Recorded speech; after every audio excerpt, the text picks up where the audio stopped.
Hello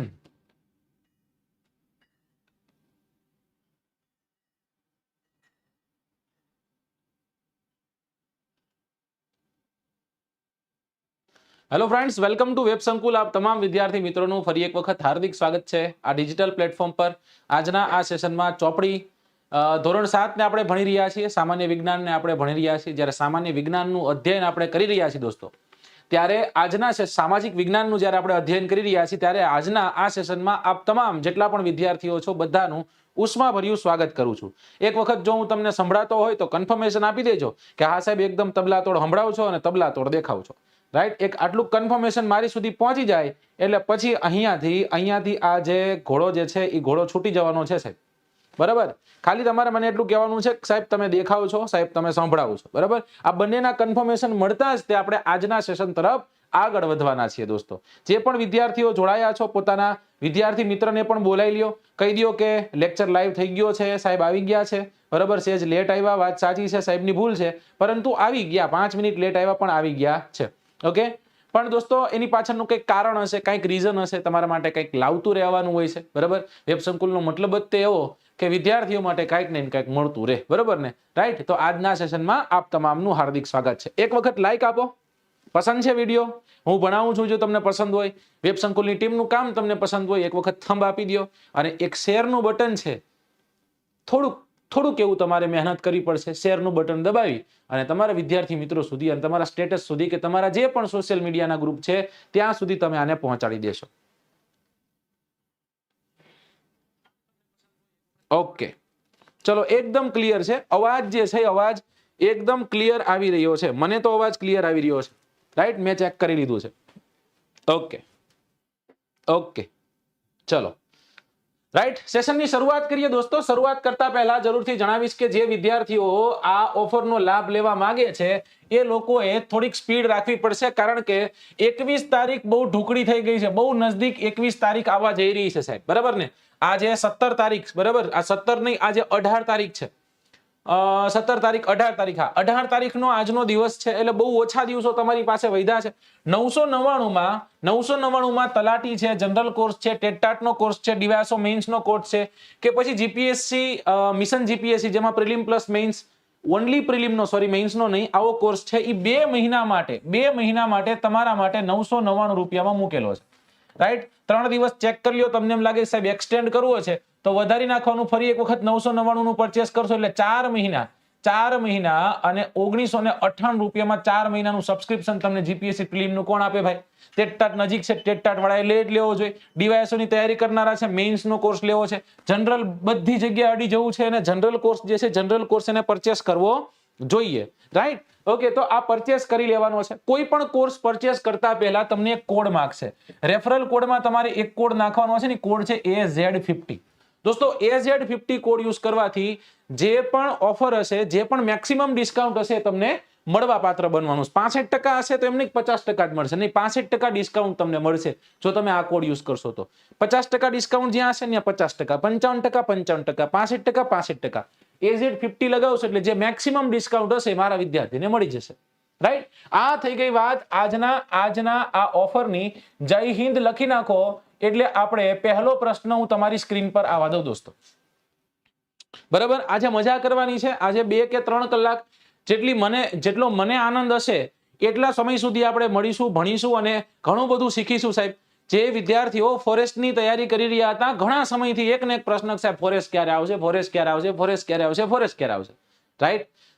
તો આપણા જે વન અને પર્યાવરણ મંત્રાલયના જે મંત્રી શ્રી છે કિરીટસિંહ રાણા સાહેબ, અને કિરીટસિંહ રાણા સાહેબે આજના દિવસે તમારી સમક્ષ એક ભરતીની જાહેરાત કરી છે દોસ્તો, અને આ ભરતી આવી ગઈ છે તો એનો લાહો લઈ લેવો જોઈએ। ઓટના સમયમાં ફરી એક વખત જાંજવા ગોતવા જશું એવું થશે, ભરતી આવી છે તો મને એટલી ખબર પડે કે લાભ લઈ લેવો જોઈએ। માત્ર ફોરેસ્ટની તૈયારી કરનારા વિદ્યાર્થીઓ છે જેને ફોરેસ્ટ જ ખપે, બાકી કાંઈ ન ખપે, રાઈટ, એવા વિદ્યાર્થીઓ માટે ખૂબ સુંદર એવી તક તમારી સમક્ષ આવી છે, બરાબર। દિવાળી પછી વેબ સંકુલ એને લગતું પણ કંઈક તમારી સમક્ષ નવું લાવશે, 100% ખાતરી સાથે કંઈક આવવાનું છે। તમારો વિશ્વાસ અમારી સાથે છે, અમારો વિશ્વાસ તમારી સાથે છે, અને અમારી શુભેચ્છાઓ તમારી સાથે છે કે જે પણ ફિલ્ડમાં પડો તમે ફતેહ કરો, રાઈટ, કે નાખો અમને આ આગમાં, આ આગને પણ ફેરવીશું બાગમાં, સફર કરીશું સર મોરચાઓ, હવે મોતને પણ આવા દ્યો લાગમાં। લડી લેવાનું થાય છે ભાઈ. જે પણ પરીક્ષા આવે સારી મહેનત કરી અને પાસ થઈ જવાનું થાય છે. વિદ્યાર્થી કેના ભાઈ? વેબ સંકુલના વિદ્યાર્થીઓ છે. કાંઈ ઘટે ન ઘટે. ચાલો તો પ્રથમ પ્રશ્ન, પહેલો પ્રશ્ન તમારી સ્ક્રીન પર આપું છું અને પ્રશ્નમાં કવિ હવરેક લઈને તમને પૂછે છે કે કઈ ઘટના માટે પૃથ્વીના પેટાળમાં થતી ભૂગર્ભિક ક્રિયાઓ જવાબદાર છે? ઓપ્શનમાં પૂર આપ્યું છે, ભૂકંપ આપ્યું છે, વાવાઝોડું આપ્યું છે અને દુષ્કાળ આપ્યું છે. આમાં તમારે મને આન્સર સાચો જોઈ અને કહેવાનો છે. ચલો, જય હિન્દ, જય હિન્દ, જય હિન્દ. શેખાદમ આબુવાલાની રચના છે. કોક કે છે કે સાહેબ બરકત અલી વિરાણી બેફામની રચના છે. ચલો, આજે થોડોક હું સાહિત્યના મૂડમાં છું એટલે એક બે ગઝલ પણ તમને હું ગઈ સંભળાવીશ અને કહી સંભળાવીશ. ઓકે, ચલો, રાઈટ, બરાબર. પણ એ ધીમે ધીમે સમયાંતરે બધું આવશે. અત્યારે આપણે માત્ર આન્સરમાં ધ્યાન દેવાનું છે. ફોરેસ્ટની તૈયારી કરનારા વિદ્યાર્થીઓ માટે આ વિડીયો બહુ મહત્વનો છે. સાહેબ કેમ મહત્વનો છે? કારણ કે અત્યારનો જે આ ટોપિક છે ને, એ ટોપિક આમ જોઈએ તો ફોરેસ્ટ સાથે જોડાયેલો છે, કુદરતી સંપત્તિ સાથે જોડાયેલો છે, રાઈટ, અને પર્યાવરણ સાથે જોડાયેલો છે. તો ફોરેસ્ટમાં નોર્મલી આવા ક્વેશ્ચન્સ રહેતા હોય છે અને એના માટે પણ આપણે સિરીઝ ચાલુ કરશું, કંઈક નવું તમારા માટે લાવશું. બરાબર, ચિંતા જરાય કરતા નહીં, હમ તુમ્હારે સાથ હે.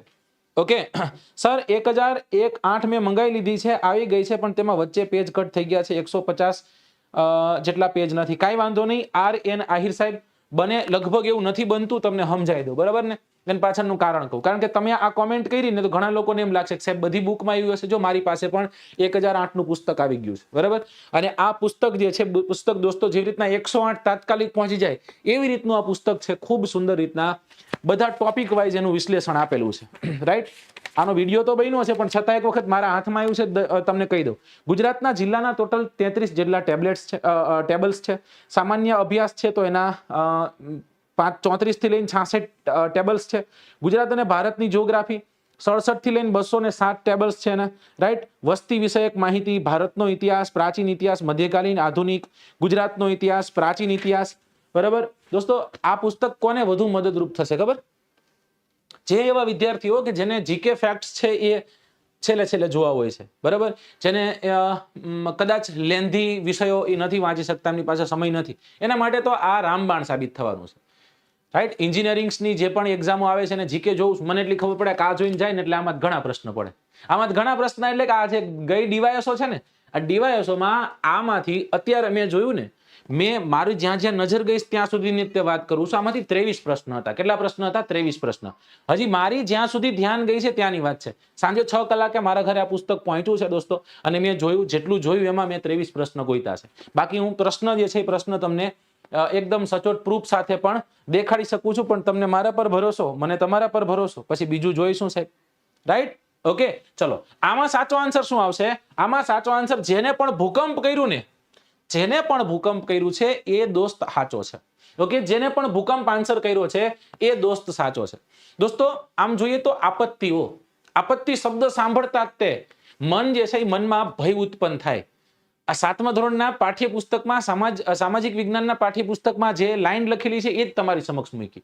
રાઈટ, અને આ જે આપત્તિઓ છે, આ કુદરતી આપદાઓ છે દોસ્તો, એના મુખ્ય બે પ્રકાર કહી શકીએ. એક છે કુદરતી આપત્તિ, આપત્તિના બે પ્રકારો. એક છે માનવ સર્જિત અથવા તો માનવ નિર્મિત આપત્તિઓ. કુદરતી આપત્તિઓમાં ભૂકંપ માણસ ન કરી શકે, પણ કુદરત ધારે તો ભૂકંપ કરે. જ્વાળામુખી માણસ ન કરી શકે, પણ કુદરત ધારે તો. દુષ્કાળ છે, દાવાનળ છે, પૂર છે, સુનામી છે, વાવાઝોડું, આ બધું કુદરતી આપત્તિ છે. સમયકાળે આવતું હોય છે, નાશ કરતો હોય છે, ઘણું બધું વેરાન કરીને વહી જતો હોય છે સાહેબ. જાન અને માલની ખૂબ બધી નુકસાની થતી હોય છે. માનવ નિર્મિત આપત્તિઓની વાત કરીએ તો આગ છે, ઔદ્યોગિક અકસ્માતો છે, રાઈટ, ત્યારબાદ બોમ્બ વિસ્ફોટ છે, હુલ્લડ છે. બરાબર ને? તમે કોકનું જઈને માથું ફોડી નાખ્યું, બરાબર, અને એ તમે માથું જયારે ફોડી નાખ્યું છે દોસ્તો, એને આપણે ન કહીએ તો કુદરતી આપત્તિ હતી. સમજાઈ ગયું? કુદરતી નહીં, માનવ નિર્મિત. તમારા મગજની એક દેન છે, તમારા મગજમાં એવો વિચાર આવ્યો કે આ ભાઈને પાડી દેવો છે એટલે તમે એને પાડી દીધો છે. સમજાય છે આખી વાત? તો એ કુદરતી આપત્તિઓ અને માનવ સર્જિત આપત્તિઓ. અને એ કુદરતી આપત્તિઓમાં આપણે જે આન્સર હતો એ આન્સર હતો ભૂકંપ. બરાબર, આન્સર શું હતો? ભૂકંપ. સાહેબ આમાં આ ભૂ એટલે શું? ભૂ એટલે પાણી. એવું કરતા નહીં હવે. ભૂ એટલે થશે પૃથ્વી, આમ જોઈએ તો જમીન પણ થાય, અને કંપ એટલે થશે એનું કંપન. રાઈટ, મતલબ શું થયો? મતલબ કે જે પૃથ્વી છે એ પૃથ્વીની ઉપરની જે સપાટી છે એમાં જ્યારે ધ્રુજારી ઉત્પન્ન થાય છે એને આપણે ભૂકંપના નામે ઓળખીએ છીએ. સાદી ભાષામાં તમને સમજાવવાનો પ્રયત્ન કરું છું. ઘણી વખત આવા પ્રશ્ન તમે જોયા છે, ઘણી વખત તમે આ પ્રશ્નથી વાકેફ થયા છો, રૂબરૂ થયા છો કે સાહેબ કચ્છનો વિસ્તાર છે એ કયા ભૂકંપ ઝોનમાં આવેલો છે, રાઈટ? તો જો દોસ્તો, zone number 2, zone number 3, zone number 4, zone number 5 એવી રીતના જેવી ઇન્ટેન્સિટી વધુ, જેવું ભૂકંપ પ્રાય વિસ્તાર વધુ, રાઈટ, કે ભૂકંપ આવવાની સંભાવનાઓ મેક્સિમમ છે, એવી રીતના આખા ભારતને અલગ અલગ ઝોનમાં વિભાજિત કર્યો છે, રાઈટ? સૌથી ઓછો ભૂકંપ વિસ્તાર કયો દોસ્તો? તો જો કદાચ તમે આ દાહોદ જિલ્લામાં અને બાજુમાં આવેલા મહીસાગર જિલ્લાના થોડાક એવા ભાગમાં ક્યાંક રહી રહ્યા છો તો ઓછામાં ઓછી સંભાવના છે ભૂકંપ આવવાની, રાઈટ? જ્યારે ઝોન 2 છે, ઝોન 3, તો કે ઝોન 3 આખું તળ ગુજરાત, લગભગ જોઈ તળ ગુજરાતનો આખો ભાગ આવી ગયો, સૌરાષ્ટ્રનો લગભગ ભાગ આવી ગયો, બરાબર? પછી આવ્યું ઝોન 4. આ ઝોન 4 માં આ દરિયાઈ પટ્ટો છે, આ દરિયાઈ હદ જે છે, આ દરિયાઈ પટ્ટ ખાસ કરીને આ કચ્છના અખાતનો જે આંતરિક વિસ્તાર છે એ અરબ સાગરનો વિસ્તાર છે, બરાબર? પરંતુ સૌથી વધુ ભૂકંપ પ્રાય ઝોન હોય તો એ ભારતનો પશ્ચિમનો, કચ્છનો પશ્ચિમનો વિસ્તાર, રાઈટ? લખપત ને એ બધા તાલુકાઓ છે, એ તાલુકાઓમાં મેક્સિમમ ભૂકંપ જે છે ભૂકંપ આવવાની સંભાવનાઓ હોય છે, રાઈટ? દોસ્તો, કુદરતી આપત્તિ છે, એ કુદરતી આપત્તિમાં ઘણી આપત્તિઓ એવી છે કે જેની આપણે ભવિષ્યવાણી કરી શકીએ, ઘણી એવી છે કે જેની આપણે ભવિષ્યવાણી ન કરી શકીએ. ભૂકંપની કોઈ ભવિષ્યવાણી થાય? સાહેબ નથી થવાની ભૂકંપ, કે ભૂકંપ આવશે, ના, એ તો આવી જાય ને હળહટ કરીને બધું ઉલાડીને વયો જાય, રાઈટ? વાવાઝોડાની આગાહી થઈ શકે, કારણ કે દૂરથી આવતું હોય, આપણને ખબર પડે આટલી સ્પીડથી આવે છે, આટલા અક્ષાંશ કાપ્યા છે, તો આટલે આ બેની વચ્ચે આટલા અક્ષાંશનો ગેપ છે, બે અક્ષાંશ વચ્ચે આટલા કિલોમીટરનું અંતર છે, તો આ સમયે આ ભૂકંપ, જે વાવાઝોડાઓ, જે ટોર્નાડો છે, હેરિકેન છે, જેને અલગ અલગ નામથી આપણે ઓળખીએ છીએ, એ પહોંચશે, રાઈટ? બરાબર? પરંતુ ભૂકંપ છે, એ ભૂકંપ એક એવી કુદરતી આપત્તા છે કે જેને આપણી ભવિષ્યવાણી ન કરી શકીએ. સામાન્ય રીતના પૃથ્વીની સપાટી છે, એ સપાટીની કાપવાની જે પ્રક્રિયા છે ને આપણે ભૂકંપના નામે ઓળખીએ છીએ. આજના લેક્ચરમાં છેક સુધી રહેજો દોસ્તો. હું તમને હાથ જોડી, કર જોડી વિનંતી કરું છું, આગ્રહ કરું છું કે તમે કદાચ લાઈવ નથી જોઈ શકતા, ઇટ્સ ઓકે, તમે આ લેક્ચર ખતમ થઈ જાય ને પછી જોજો. સાવ સાદી ભાષામાં, સિમ્પલ ભાષામાં દોસ્તો તમારી પાસે બધા ફેક્ટ્સ લઈને તમારી સમક્ષ મૂકું છું, રાઈટ? જે બુકમાં છે, જે બુકમાં નથી, બધું લઈ આવું તમારી સામે. સાહેબ, આ શું કામ થાય? ભૂકંપ જે છે, ભૂકંપ થવા પાછળનું કારણ શું છે? શું કામ આ કંપન થાય છે? આ કંપન થવા પાછળનું કારણ શું છે? જો દોસ્તો, એને હું તમને બહુ સાદી ભાષામાં, આપણી કાલી ગેલી ભાષામાં સમજવાનો પ્રયત્ન કરીએ. તમને બધાને જાણે છે આ પૃથ્વીનું પોપડું છે. આ શું છે? આ પૃથ્વીનું પોપડું છે. આ પૃથ્વીના પોપડામાં, આ પૃથ્વીના પોપડાથી જ્યારે તમે અંદર જશો, એટલે તમને ખ્યાલ છે કે જે આ બીજું સ્તર છે, જેને આપણે મેન્ટલના નામે ઓળખીએ. કેના નામે ઓળખીએ? જેને આપણે મેન્ટલના નામે ઓળખીએ. સૌથી મધ્યમાં, તો કે સૌથી મધ્યમાં કોર છે. સૌથી ઉપર શું છે? તો કે સૌથી ઉપર ક્રસ્ટ છે, જેને આપણે પોપડું કહીએ છીએ. શું કહીએ છીએ? પોપડું કહીએ છીએ. ઓકે, હવે સમજો, આખી વાત હવે સમજવાની છે દોસ્તો. જેમ પૃથ્વીમાં તમે નીચે જતા જાઓ, આ ઘન આવરણ છે, આ સેમી સોલિડ છે, એટલે ઘનય નહીં અને પ્રવાહી નહીં, અને એના કારણે અહીંયા જે પણ મેટર્સ છે, રાઈટ, એ શું થાય છે? એનું સંવહન થાય છે. એનું શું થાય છે દોસ્તો? એનું સંવહન થાય છે. સાહેબ એટલે શું? વળી કન્વેક્શન સેલ્સ અહીંયા ચાલુ. સાહેબ એટલે શું? કવિ શું કહેવા માંગે છે? કવિ કહેવા માંગે છે કે જેમ આગળ જશો એમ ટેમ્પરેચરમાં શું થતો જવાનો છે? ટેમ્પરેચરમાં વધારો થતો જવાનો છે. અને જેમ ગરમી વધે એટલે તમને ખ્યાલ છે, ગરમ થયેલી વસ્તુ કેની તરફ જવાની? ઉપર જવાની. ઉપર ઠંડી વસ્તુ નીચે તરફ આવવાની. સાહેબ અહીંયા ઠંડી હશે? નહીં હોય. કમ્પેર ટુ ધીસ અહીંયા જબરદસ્ત એવી ગરમી હશે, પણ કમ્પેર ટુ ધીસ અહીંયા ગરમી ઓછી છે. સમજાઈ ગયું? એના કારણે આવી રીતના આ સેલ્સ ચાલુ જ રહેવાના છે. અંદર રહેલું જે પણ દ્રવ્ય છે એ ફરતું રહેવાનું છે. પૃથ્વીના પોપડાના જે ભાગમાં સૌથી નબળું સ્તર આવેલું છે, એ જગ્યા પર ભૂકંપ આવવાની સંભાવનાઓ મેક્સિમમ છે. સાહેબ એની પાછળનું કારણ અહીંયા તો ગમે એટલું બર કરી લે, નથી મેળ આવતો. જ્યારે અહીંયા બર કરે તો આ સપાટી પાતળી હોવાના કારણે બહુ જલ્દી એ સતહ પર અથવા તો સપાટી સુધી પહોંચી શકશે, રાઈટ? તો આ ઘટના કઈ રીતના? તો કે પૃથ્વીના પેટાળમાં થતી જે ભૂગર્ભિક ક્રિયાઓ છે, અને એ ક્રિયાઓના કારણે ભૂકંપની ઉત્પત્તિ થાય છે. ક્ષેત્ર જે જગ્યા પર નબળું ભૂપૃષ્ઠ ધરાવે છે, એવા વિસ્તારોમાં ભૂકંપ જે છે, ભૂકંપની સંભાવનાઓ કેવી? મહત્તમ ગણાય. એટલે ભૂકંપ પ્રાય વિસ્તાર તરીકે આપણે ઓળખીએ છીએ, રાઈટ? અલગ અલગ રીતના એને અલગ ઝોનમાં આપણે વહેંચીએ છીએ. હવે તમે ઘણું સાંભળતા હશો સાહેબ ભૂકંપ છે, ભૂકંપની તીવ્રતા કેમાં મપાય? ભૂકંપની તીવ્રતા છે રિક્ટર સ્કેલમાં મપાય. કેમાં મપાય? રિક્ટર સ્કેલમાં મપાય. દોસ્તો જ્યારે ભૂકંપની તીવ્રતા પૂછે ત્યારે રિક્ટર સ્કેલ કહેવાનું છે, પણ એમ પૂછે કે ભૂકંપ માપવા અથવા તો ભૂકંપ જે છે એ ભૂકંપ માટેનું યંત્ર કયું છે, ત્યારે તમારે કહેવાનું છે સિસ્મોગ્રાફ. શું છે? સિસ્મોગ્રાફ છે. એ સિસ્મોગ્રાફના માધ્યમથી, રાઈટ, સિસ્મોગ્રાફના માધ્યમથી ભૂકંપ છે એ ભૂકંપ નક્કી થાય છે. ભૂકંપની તીવ્રતા કેના પર? રિક્ટર સ્કેલ ઉપર નિર્ધારિત રહેતી હોય છે. હવે તમે ઘણી વખત એવું સાંભળ્યું હશે ફોકસ, અને ઘણીવાર તમે સાંભળ્યું હશે ઇપી સેન્ટર, હે, ઇપી સેન્ટર અને ફોકસ. સાહેબ આ શું છે? આ ફોકસ એટલે શું, ઇપી સેન્ટર એટલે શું? દોસ્તો યાદ રાખજો, પહેલી વાત તો એ છે કે પૃથ્વીના આ પોપડામાં જે કંપન ઉત્પન્ન થાય ને એને જ ભૂકંપ કહેવાય. દરિયામાં ઉત્પન્ન થાય ને આપણે ભૂકંપ કહેતા જ નથી. હવે સમજો, જે પોઈન્ટ પર સૌથી પહેલા ભૂકંપ ઉત્પન્ન થયો છે એને આપણે એનું ફોકસ કહીએ છીએ.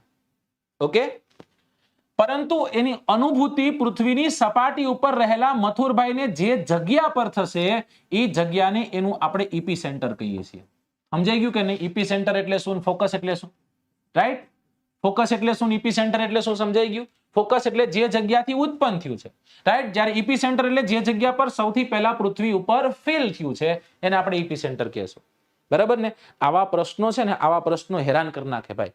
બહુ ઈઝી હોય, બહુ સિમ્પલ હોય, છતાં કવિ હેરાન થઈ જાય. કવિએ હેરાન થવાનું નથી. બરાબર ને? હું જે વિષયો ભણાવું છું એમાં તું તમને ખાતરી આપું છું કે આપણે ભણશું તેટલી સરળતાથી કે કઈ રીતના આપણી પાસેથી પ્રશ્ન જે છે પ્રશ્ન ખોટો પાડી જાય જોઈ લેવું છે આપણે. ભૂકંપ સામાન્ય રીતના પૃથ્વીની સપાટી કંપવાને ભૂકંપ કહેવાય છે. આ ઘટના માટે પૃથ્વીના પેટાળમાં થતી ભૂગર્ભિક ક્રિયાઓ જવાબદાર છે. ક્ષેત્ર નબળું હોય, નબળું ભૂપૃષ્ઠ ધરાવતું હોય છે એ વિસ્તાર ભૂકંપ સંભાવના વાળો વિસ્તાર ગણાવી શકાય છે. આવા વિસ્તારો અલગ અલગ તારવી શકાય પણ ભૂકંપની ચોક્કસ આગાહી થઈ શકે નહીં. તેથી જ્યારે આ આપત્તિ આવે ત્યારે જાન અને માલની ખૂબ એટલે ખૂબ ખુમારી થાય છે. બધાને જાણ છે, રાઈટ. એક બહુ મોટો એવો ભૂકંપ આવ્યો તો 26 તારીખે. દોસ્તો 26 તારીખ યાદ રાખવા જેવી છે. એક છે 26મી જાન્યુઆરી, એક છે 26મી ડિસેમ્બર. 26મી ડિસેમ્બર 2004 ના દિવસે ભારતમાં સૌથી મોટી સુનામી આવી હતી, રાઈટ. અને આ સુનામી ભારત અને ઇર્દ ગિર્દના જે દેશો છે, રાઈટ, જેમાં આપણે ઇન્ડોનેશિયાનો સમાવેશ થઈ શકે, જેમાં શ્રીલંકાનો સમાવેશ થઈ શકે, જેમાં ભારતનો સમાવેશ, માલદીવનો સમાવેશ, મ્યાનમારનો સમાવેશ થઈ શકે, આ બધામાં ભેગા થઈ 2 લાખ લોકોનું અવસાન થયું હતું. 2 લાખ લોકોએ પોતાની જાનથી હાથ ધોઈ બેઠા હતા. એવી એક 26મી જાન્યુઆરીના દિવસે ગુજરાતમાં ભૂકંપ આવે છે, આ બધાને યાદ છે, રાઈટ. લગભગ આપણે 26મી જાન્યુઆરી પ્રજાસત્તાક જ્યારે આપણે ઝંડા ઊંચા કરવા ગયા હતા અને એ સમય દરમિયાન આખી ધરતી ધ્રુજે છે ને આપણે દોડતા હોય છે, રાઈટ. સર ફોરેસ્ટ ગાર્ડ આવી ગઈ છે, તમારા લેક્ચર લોન્ચ કરો એપ્લિકેશનમાં. અજયભાઈ મોરી, ધીમે ધીમે બધું થાય. બરાબર ને? ઘણી એવી જટિલ પ્રોસેસ છે કે જે તાત્કાલિક ન થઈ શકે. બરાબર, જેમ કે કેરી ખાવી હોય સીધી એમને કે સાહેબ એક કામ કરો, મને કેરી ખાવાનું મન થયું, આંબો વાવો, રાઈટ. ઉતાવળે આંબા પાકે નહીં, સમય આવશે એટલે બધું થશે, ચિંતા ન કરતા. પણ તમારી વાતને મેં નોંધી લીધી ભાઈ. ઓકે, ચલો આપણે આગળ જઈએ. નેક્સ્ટ ક્વેશ્ચન નો આન્સર આ અજયભાઈ આપશે. બરાબર, 12મી જુલાઈ ઈસવીસન 1915 ના દિવસે, 12મી જુલાઈ ઈસવીસન 1915 ના દિવસે ગુજરાતમાં કયા સ્થળે ભૂકંપ થયો હતો? અરે સાહેબ હું હતો જ નહીં. આવા પ્રશ્ન પૂછે છે. ક્યાં જવું? અંજાર, ચોટીલા, ભાવનગર અને વલસાડ. સાહેબ આ પ્રશ્ન છે ને મંગળ ગ્રહનો મને લાગે છે, કારણ કે આવો પ્રશ્ન થોડોક પૂછાતો હશે. શેર કરી દો દોસ્તો. 700 છોકરા જોતા હોય તો કેમ મેળ આવે?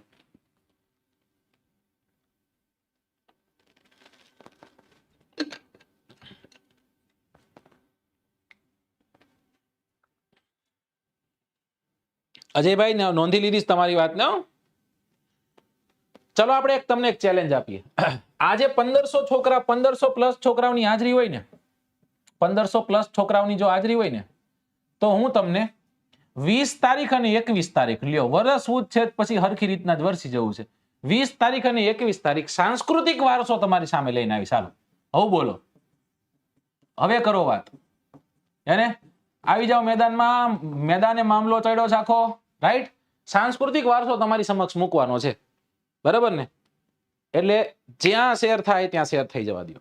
બીકોમ અકાઉન્ટ સાથે જો દોસ્ત એક બહુ મસ્ત વાત કરું જલ્પાબેન કે ટેટ વિશે છે ને મને બહુ ઓછી માહિતી મારી પાસે છે, બરાબર. હું સ્વીકારું છું, ઓન એર સ્વીકારું છું. એટલે એના માટે છે ને આપણો ટેટનો એક વિડીયો બનાવ્યો હતો, રાઈટ. મહેશ સોલંકી સાહેબ ને હાર્દિક સાહેબે ખૂબ સુંદર રીતના વિડીયો બનાવ્યો છે ને એમાં કોણ દઈ શકે કોણ ન દઈ શકે બધી વિગતે ચર્ચા કરી છે, રાઈટ. તો આપણી યુટ્યુબ ચેનલમાં તમે જશો એટલે તમને વિડીયો લિસ્ટમાં એ મળી જશે. ઓકે, ચલો. ઓકે, તો આ કોના માટે છે? આ તમારા માટે છે. આ તમારા માટે એવું દિવાળી બોનસ છે કે બધા દિવાળીની મજામાં હશે અને હું તમારા માટે કંઈક લઈને આવીશ. ઓકે, ચલો. ઓકે, સાચો આન્સર શું આવશે દોસ્તો? આમાં સાચો આન્સર આવશે અંજાર, બરાબર. જ્યારે આપણને અંજાર યાદ આવે એટલે કોણ યાદ આવે? કચ્છમાં અંજાર રૂડા શેર છે જી, એટલે આપણને તરત યાદ આવશે દોસ્તો જેસલ તોરલ. કોણ યાદ આવશે? જેસલ તોરલ યાદ આવશે. ઓકે, શાન સત્યાજી કાઠી પાસેથી તોરી નામની ઘોડી અને તોરાંદેને લઈ અને જ્યારે જોડિયા બંદર થી જેસલ તોરલ જે છે જેસલ તોરલ નાવને લબુક ડબુક થતી નાવ જ્યારે કચ્છ પહોંચે છે દોસ્તો, રાઈટ. અને એક ખૂબ સુંદર એવું ગીત જેસલ તોરલ નામના મૂવીમાં લખાય અને ગવાય. કોણ ગાય? દિવાળીબેન ભીલ ગાય. કોણ ગાય? દિવાળીબેન પુંજાભાઈ ભીલ. જેને શું કહીએ છીએ? જેને કહીએ છીએ ગુજરાતની કોયલ. શું કહીએ છીએ? ગુજરાતની કોયલ. તરત ડીવાયએસઓ વાળાના કાન જે છે એ કાન ચમક્યા હશે કે સાહેબ આ તો તમે ભણાવી દીધું હતું. દિવાળીબેન પુંજાભાઈ ભીલ ધારી તાલુકાના દલખણિયા નામના ગામ ખાતે જન્માતા. મારે ટોડલે બેઠો રે મોર કા બોલે, રાઈટ. ઘણા એમ કહે છે કે સાહેબ કે તો છે કે મારે ટોડલે બેઠો રે મોર ક્યાં બોલે, પણ આમાં સમજવા જેવી વાત એ છે કે કવિ એમ કે છે કે મારે ટોડલે બેઠો છે મોરી ફિક્સ છે પણ એ બોલતો નથી. સમજાઈ ગયું? ઈ ભાવ છે કે મારે ટોડલે બેઠો રે મોર કા બોલે, મારે ટોડલે બેઠો રે મોર કા બોલે. ઓકે, ચલો. તો અંજાર છે એ અંજાર સાચો આન્સર છે. તમને જાણવું ગમશે કે ભૂકંપ જે છે એ ભૂકંપની તીવ્રતા રિક્ટર સ્કેલ પર મપાય છે. ઓકે, અને તીવ્રતા વધુ એમ વિનાશ વધુ બધાને ખ્યાલ છે, બરાબર. તારીખ 16 જૂન ઈસવીસન 1819. દોસ્તો ખાસ યાદ દેજો, કચ્છમાં 8.2 ની તીવ્રતાનો ભૂકંપ આવ્યો હતો. આમાં એક સિંદરી નામનું બંદર છે, સિંદરી નામનું બંદર નષ્ટ થઈ ગયું, તબાહ થઈ ગયું. આના કારણે આ પ્રશ્ન પૂછાઈ ગયો ગૌણ સેવામાં, રાઈટ. કે ઈસવીસન 1819 ના ભૂકંપ દરમિયાન કચ્છનું કયું એક બંદર નાશ પામ્યું? જે સરસ્વતી નદીના મુખમાં આવેલું હતું, જેનું નામ હતું સિંદરી. આ સિંદરી નામનું બંદર નાશ થઈ ગયું. સુથરી નો થઈ જાય, સિંદરી છે. ઓકે, 16 જૂન ઈસવીસન 1819. આ જ સમય દરમિયાન નદી સિંધુએ પોતાનું વહેણ ચેન્જ કરી નાખ્યું. 12 જુલાઈ ઈસવીસન 1915 ના દિવસે અંજારમાં ભૂકંપ આવ્યો હતો કચ્છ ખાતે 6.1 ની તીવ્રતાનો. અને 26મી જાન્યુઆરી 2001 કચ્છમાં અંજાર જ તે. અને આ કચ્છના અંજારનું ધ્રંગ નામનું ગામ, એ ધ્રંગ નામના ગામ ખાતે એનું ઇપી સેન્ટર હતું. એવું કહેવાય છે કે 7.6 કે 7.7 ની તીવ્રતાનો આ ભૂકંપ હતો. ઓકે,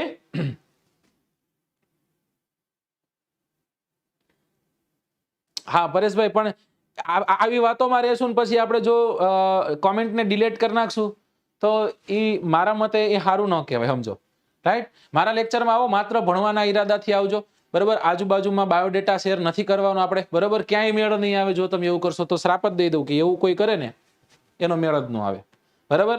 અરવલ્લી મેળામાં મેળ ન આવે. ઓકે, ચલો ત્યાંથી આપણે આગળ જઈએ. પ્રશ્ન નંબર 3.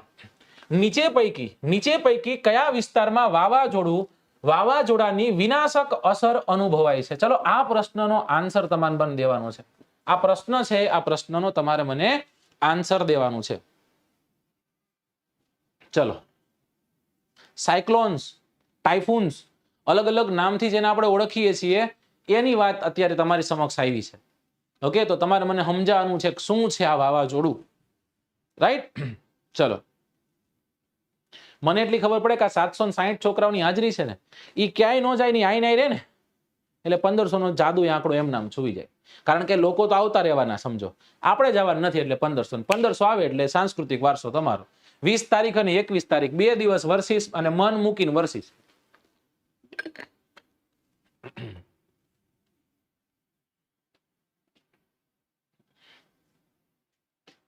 ચલો,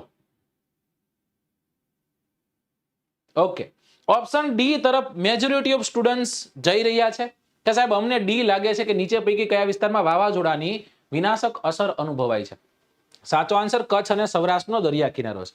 એના પાછળના ઘણા બધા કારણો છે, હું તમને સમજાવું. પહેલા આપણે આ વાવાઝોડું સમજીએ. સાહેબ વાવાઝોડું એટલે શું? વાતાવરણમાં હવાના દબાણમાં સર્જાતી અસંતુલનતા છે એવી પરિસ્થિતિથી પ્રચંડ વાતાવરણીય તોફાન ઉદ્ભવે છે અને આપણે વાવાઝોડું કહીએ. આ ભલે જટિલ, હું તમને સરળ કરી દઈશ. તે વાવાઝોડું કે ચક્રવાત એવા અલગ અલગ નામથી ઓળખાય છે, રાઈટ. આ તોફાની વાતાવરણીય પવનો છે જે વિસ્તારમાં ત્રાટકે, એ વિસ્તાર જે છે એ વિસ્તારમાં ભારે તારાજી અને વિનાશને વેરે છે. ભારતના પૂર્વ તટ અને માલાબારનો તટ જે છે ત્યાં ખૂબ વિનાશ વર્તે છે દોસ્તો. ગુજરાતમાં કચ્છ અને સૌરાષ્ટ્રના કિનારા પર ભારે વિનાશ વર્તે છે, બરાબર. હવે આ વિનાશ વર્તે જ છે, આટલું બધું વિનાશ વર્તે છે, તો કઈ રીતના વિનાશ વર્તે ને એ હું તમને સમજાવી દઉં. ચલો, જો ફરી એક વખત તમારી વાતો આડી અવડી થઈ ગઈ છે એવું કરશો તો મજા નહીં આવે ભાઈ, રાઈટ. ધ્યાન જે છે ધ્યાન માત્ર તમારે મારા પર દેવાનું છે, રાઈટ. ચલો,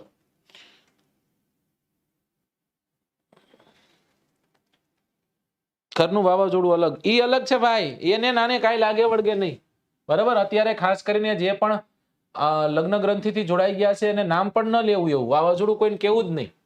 દોસ્તો પૃથ્વી છે ને, આ પૃથ્વીને બે ભાગમાં આપણે વહેંચી દઈએ. ઉપરના ભાગને આપણે ભૂમિ ગોળાર્ધ કહીએ છીએ, નીચેના ભાગને આપણે જલ ગોળાર્ધ કહીએ છીએ, રાઈટ. દોસ્તો મુખ્યત્વે આપણે જોઈએ તો અહીંયા એક ઓશિયન આવેલો છે જેને આપણે કહીએ છીએ એટલાન્ટિક ઓશિયન, જે એસ આકારનો છે. અહીંયા પેસિફિક ઓશિયન છે, અહીંયા પણ પેસિફિક ઓશિયન છે, રાઈટ. અહીંયા પણ પેસિફિક ઓશિયન, અહીંયા પણ પેસિફિક ઓશિયન, અહીંયા એટલાન્ટિક ઓશિયન છે. પછી નીચે જે પણ ઓશિયન્સ હોય. દોસ્તો જ્યારે દક્ષિણ ગોળાર્ધમાં જ્યારે સાયક્લોન ઉદ્ભવે છે ત્યારે એને સાયક્લોનના નામે ઓળખવામાં આવે. કેના નામે ઓળખવામાં આવે છે? સાયક્લોનના નામે. ખોટી કોમેન્ટ જે કરે ને એને બ્લોક કરી દો, રાઈટ. ખોટી કોમેન્ટ જે છે, ખોટી કોમેન્ટ જે કરી રહ્યા છે એને બ્લોક કરી દો ભાઈ. ચલો, ઓકે. જ્યારે અહીંયા રહેલા આ બે વિસ્તાર પર જ્યારે સાયક્લોન ઉદ્ભવે છે ત્યારે એને હરિકેન તરીકે ઓળખવામાં આવે છે, બરાબર. એવી જ રીતના જ્યારે પૃથ્વીના પૂર્વ ભાગમાં આપણે જશું અને પૂર્વમાં રહેલા પેસિફિક ઓશિયનના ભાગ પર જ્યારે જોશું ત્યારે ત્યાં તેને ટાઇફૂનના નામે ઓળખવામાં આવે છે.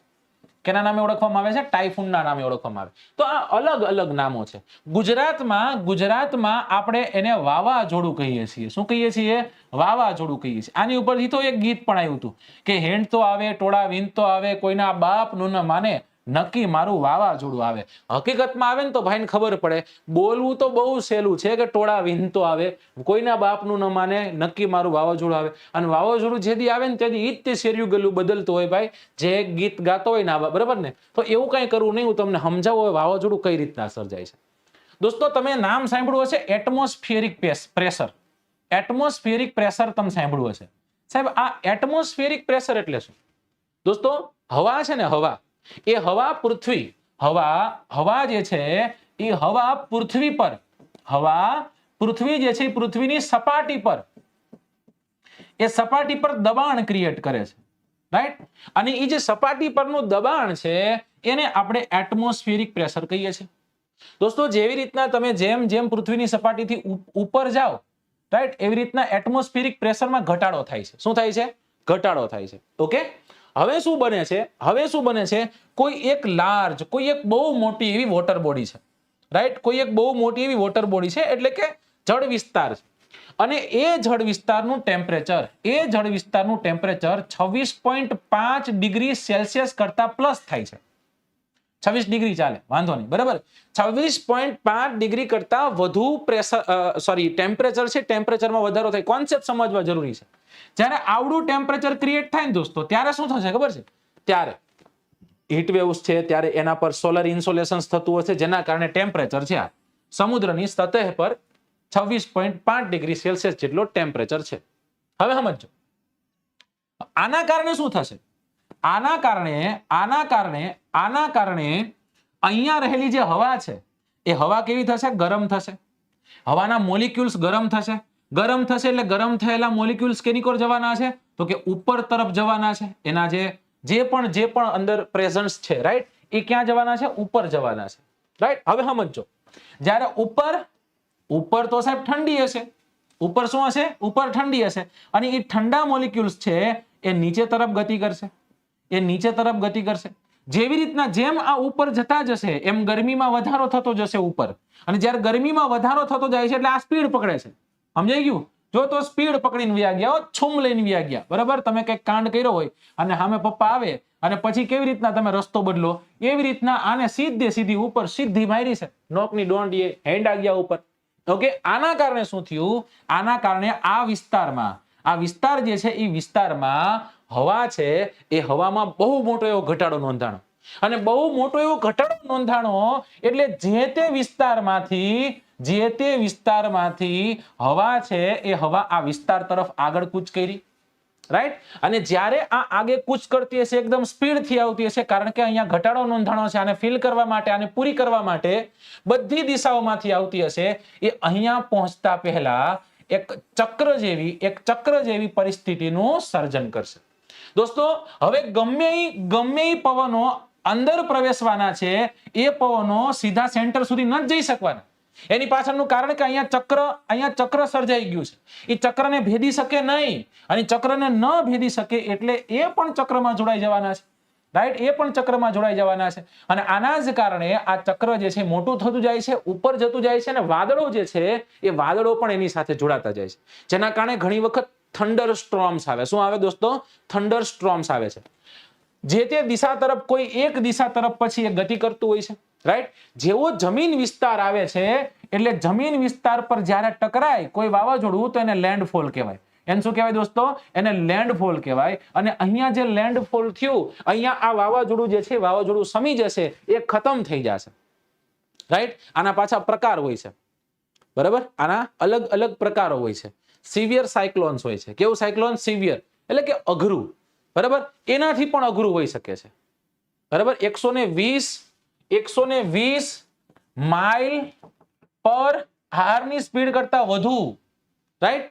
જ્યારે આમ જોઈએ તો 76 થી લઈ અને 120 માઇલ પર આર ની સ્પીડ થી જ્યારે ચક્રવાત આગળ વધતું હોય તો આને આપણે સિવિયર સાયક્લોન કહીએ છીએ, રાઈટ. આનાથી ઓછું હોય તો આને ટ્રોપિકલ સાયક્લોન તરીકે આપણે ઓળખીએ છીએ. સમજાઈ ગયું? અને આ તો અઘરામાં અઘરું, સૌથી અઘરામાં અઘરું 120 માઇલ્સ કીધા છે, કિલોમીટર્સ નથી કીધા. એટલી સ્પીડથી ગતિમાન હોય છે. તમને ખ્યાલ છે ને, કિલોમીટર જે છે કિલોમીટર નાના છે માઇલની કમ્પેરિઝનમાં, માઇલ્સ મોટા છે. ન ખબર હોય સીધું જોઈ લેવાનું. 1600 કિલોમીટર જેટલો દરિયા કિનારો ધરાવે, 990 માઇલ જેટલું, એટલે લગભગ 1.60 થાય ને, 1.60 કિલોમીટર થાય ત્યારે 1 માઇલ થાય, રાઈટ. એટલી સ્પીડથી આ ગતિ કરતું હોય છે. તો તમે કિલોમીટરમાં કન્વર્ટ કરીને જવાબ લઈ આવો, કેવી ગતિથી જતું હશે. સમજાણું કે નહીં? આશા રાખું છું કે આ તમારા મગજમાં ચડ્યું હશે, બરાબર. દોસ્તો, જે પણ ટોપિક ઉપાડીએ ને એને એવી સરસ રીતના સમજીએ ને કે એ પછી નો સમજવો પડે. સમજાણું? હવે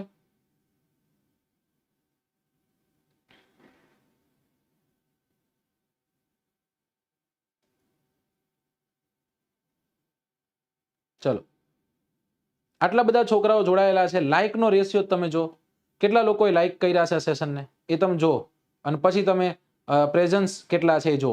771 લાઈક છે અને 800 કરતા વધુ વિદ્યાર્થીઓની હાજરી છે. Okay, done. આગળ વધી. હવે જિંદગીમાં કોઈ દિવસ કોઈ એમ કે સાયક્લોન સમજાવો, સમજાઈ શકશો? ટોળા વિનતું ન આવે ને સમજાવશું, ટોળા ન આવે એમાં બાપા. ઓકે, ચલો નેક્સ્ટ ક્વેશ્ચન તરફ જઈએ.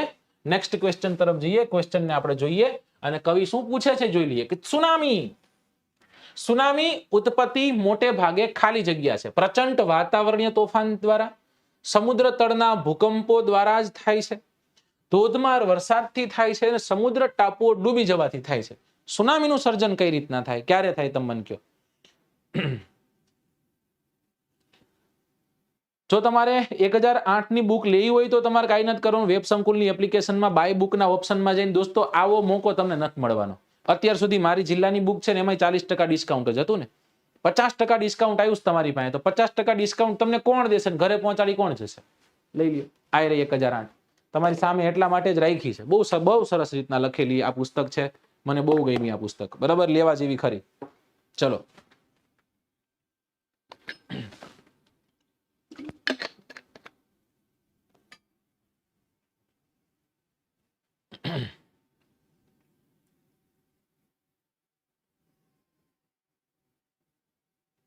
ચલો, થેન્ક યુ.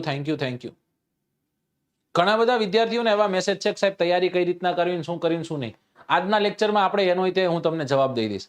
ઘણા ફોન કરતા હોય સાહેબ તમને ફોન કરું માર્ગદર્શન જોઈશે, તો નથી દઈ શકતો, ફોનમાં વાત નથી થઈ શકતી, એવું બધું ઘણા કારણોસર, રાઈટ. તો આજે આપણે એની પણ થોડીક ચર્ચા કરશું.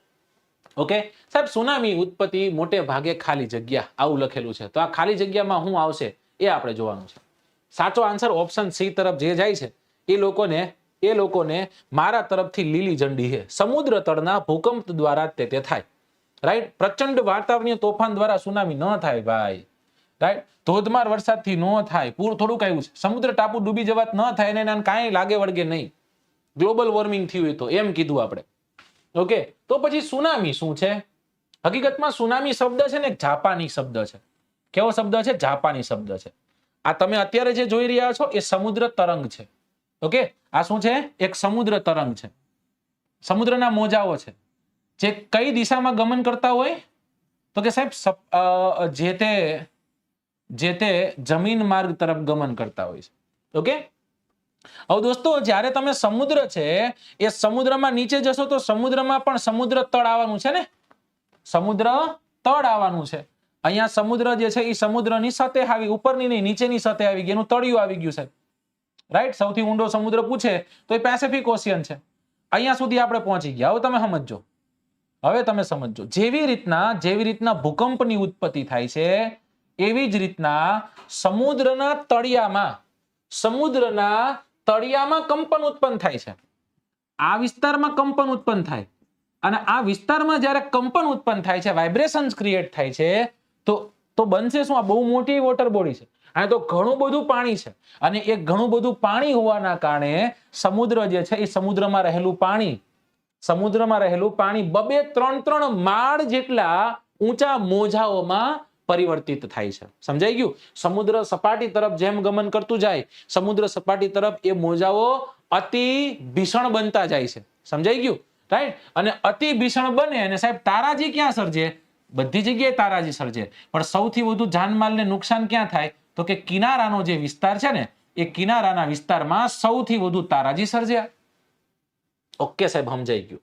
જો જમીન પર આવું કઈ દેખાય છે તો એને આપણે ભૂકંપ કીધો, અને સમુદ્રમાં ભૂકંપ કીધો આપણે, અને જો સમુદ્રમાં કંપન ઉત્પન્ન થાય છે અને જે સર્જાય એને આપણે સુનામી કીધું. સુનામી કેવો શબ્દ છે? જાપાની શબ્દ છે, રાઈટ. તમને ખ્યાલ જ છે જાપાનમાં બહુ બધી સુનામી આવે છે.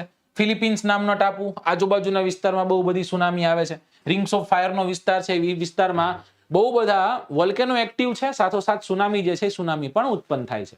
ઓકે, તો આ થઈ ગઈ આપણી સુનામી. ઓકે સાહેબ, સુનામી આવેલી ખરી, મેં તમને કીધું તું 26 તારીખ યાદ રાખવાની છે, 26મી ડિસેમ્બર, 26/12/2004. ભારતનો જે વિસ્તાર છે, બંગાળાની ખાડીનો જે વિસ્તાર છે એ વિસ્તારમાં આમ જોઈએ તો હિન્દ મહાસાગર ગણીશું. હિન્દ મહાસાગરના વિસ્તારમાં એક ભયંકર સુનામીનું સર્જન થયું હતું અને નજદીકના દેશોમાં 2 લાખ કરતા વધુ લોકોએ પોતાના જાન અને માલથી હાથ ધોઈ બેઠા હતા. ઓકે, ચલો. ગર્ત અને શૃંગ વચ્ચેની લંબાઈ જેને તરંગ લંબાઈ કહેવાય. વેરી ગુડ, સરસ, સાચી વાત છે. એ આપણે ભણ્યા હતા ક્યાંક, જ્યારે સાયન્સ તમને ભણાવતો હતો ત્યારે. સુનામી સમુદ્ર કે મહાસાગરના તળિયે થતા ભૂકંપ અને જ્વાળામુખી પ્રસ્ફોટનથી મોટા પાયા પરના સમુદ્ર જે છે સમુદ્રમાં થતા ભૂસ્ખલનથી પેદા થતા વિનાશક મોજા સુનામી તરીકે ઓળખવામાં આવે છે. જો કે સુનામી ઉત્પત્તિ માટે સાગર તળે થતા ભૂકંપ જે છે એ ભૂકંપો મુખ્ય કારણભૂત છે. ટૂંકમાં ભૂકંપીય સાગર મોજા સુનામી તરીકે ઓળખાય છે. આ મોજા તેના ઉત્પત્તિ સ્થાનેથી વલય આકારે વિસ્તરી અને કિનારા સુધી ગમન કરે. કિનારા પર પહોંચે ત્યારે ભારે વિનાશકારી બની જતા હોય છે. તેની ઝડપ કિનારે ઓછી થતા જતા એ વધુ ઊંચાઈ ધારણ કરતા હોય છે. મેં તમને કીધું 2-3 માળ જેટલા એ મોજાઓ, પાણી, અગ્નિ અને હવા, આ 3નો ક્યારે આપણે ભરોસો કરી શકીએ નહીં, અને આ એ જ છે. આગળ જઈએ. કિનારે પાણીની દિવાલ બની આગળ વધી ભારે વિધ્વંસ મચાવે છે તે. જો કે હવે આધુનિક ઉપગ્રહ આધારિત સાધનોની મદદથી સુનામીનો ચોક્કસ અંદાજ કાઢી શકાતો હોવાથી સૂચિત અસરકારક વિસ્તાર છે એ વિસ્તારમાંથી લોકોને સમયે સ્થળાંતરિત કરી દેતા હોય છે. પૂર આવે તો કે પૂર જે છે એ પૂરમાં તે ઘણીવાર ખબર પડી જતી હોય છે, બરાબર. પછી વાવાઝોડું આવે તો વાવાઝોડામાં તે તમને ખ્યાલ હોય, આપણે ભણતા જ હતા, બરાબર ને, કે ભાઈ આટલી સ્પીડથી આવે છે, વાવાઝોડું આવે, છાપરા ઉડી જતા, રાઈટ. તો એ જ્યારે છાપરા ઉડી જતા એ વાત છે, એ વાત એની આપણે આગાહી કરી. મને જ્યાં સુધી યાદ છે ત્યાં સુધી 2016 ને ડિસેમ્બર મહિનામાં વિધાનસભાની ચૂંટણી હતી અને વાવાઝોડું આવ્યું હતું. વિજયભાઈ રૂપાણી સાહેબ સુરત ખાતે હતા અને એ સુરતમાં એ વિસ્તારમાં રહેલા માછીમારો જે છે, બધા માછીમારો છે ને પાછા બોલાવી લીધા હતા. ઓકે, ચલો ત્યાંથી આગળ જઈએ. જોકે આવી ટેકનોલોજી કે સાધનો બધા દેશ પાસે નથી અને એ પણ એક વાસ્તવિકતા છે જેના કારણે ઘણી બધી જાનહાનિ થતી હોય છે.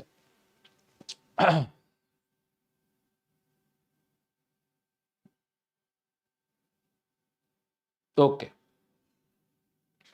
નેક્સ્ટ ક્વેશ્ચન તરફ જઈએ. ક્વેશ્ચન નંબર 5 અને 5. કઈ આપત્તિ સમગ્ર જીવસૃષ્ટિ માટે અત્યંત આવશ્યક એવા પાણી અને ખોરાક સાથે જોડાયેલી છે?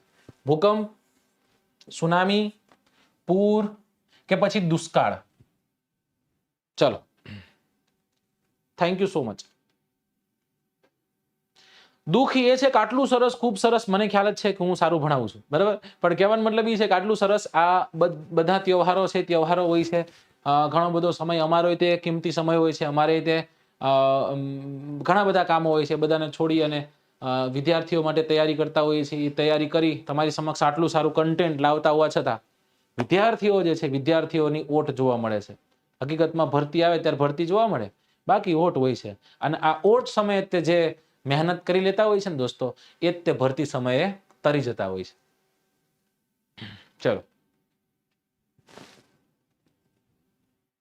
ચલો આનો આન્સર કરો. બહુ સિમ્પલ છે, બહુ ઈઝી છે. તમે 100% આનો આન્સર કરી શકો એવો આન્સર છે. એવો ક્વેશ્ચન છે. કઈ આપત્તિ સમગ્ર માનવ સૃષ્ટિ માટે અત્યંત આવશ્યક એવા પાણી અને ખોરાક સાથે જોડાયેલી છે?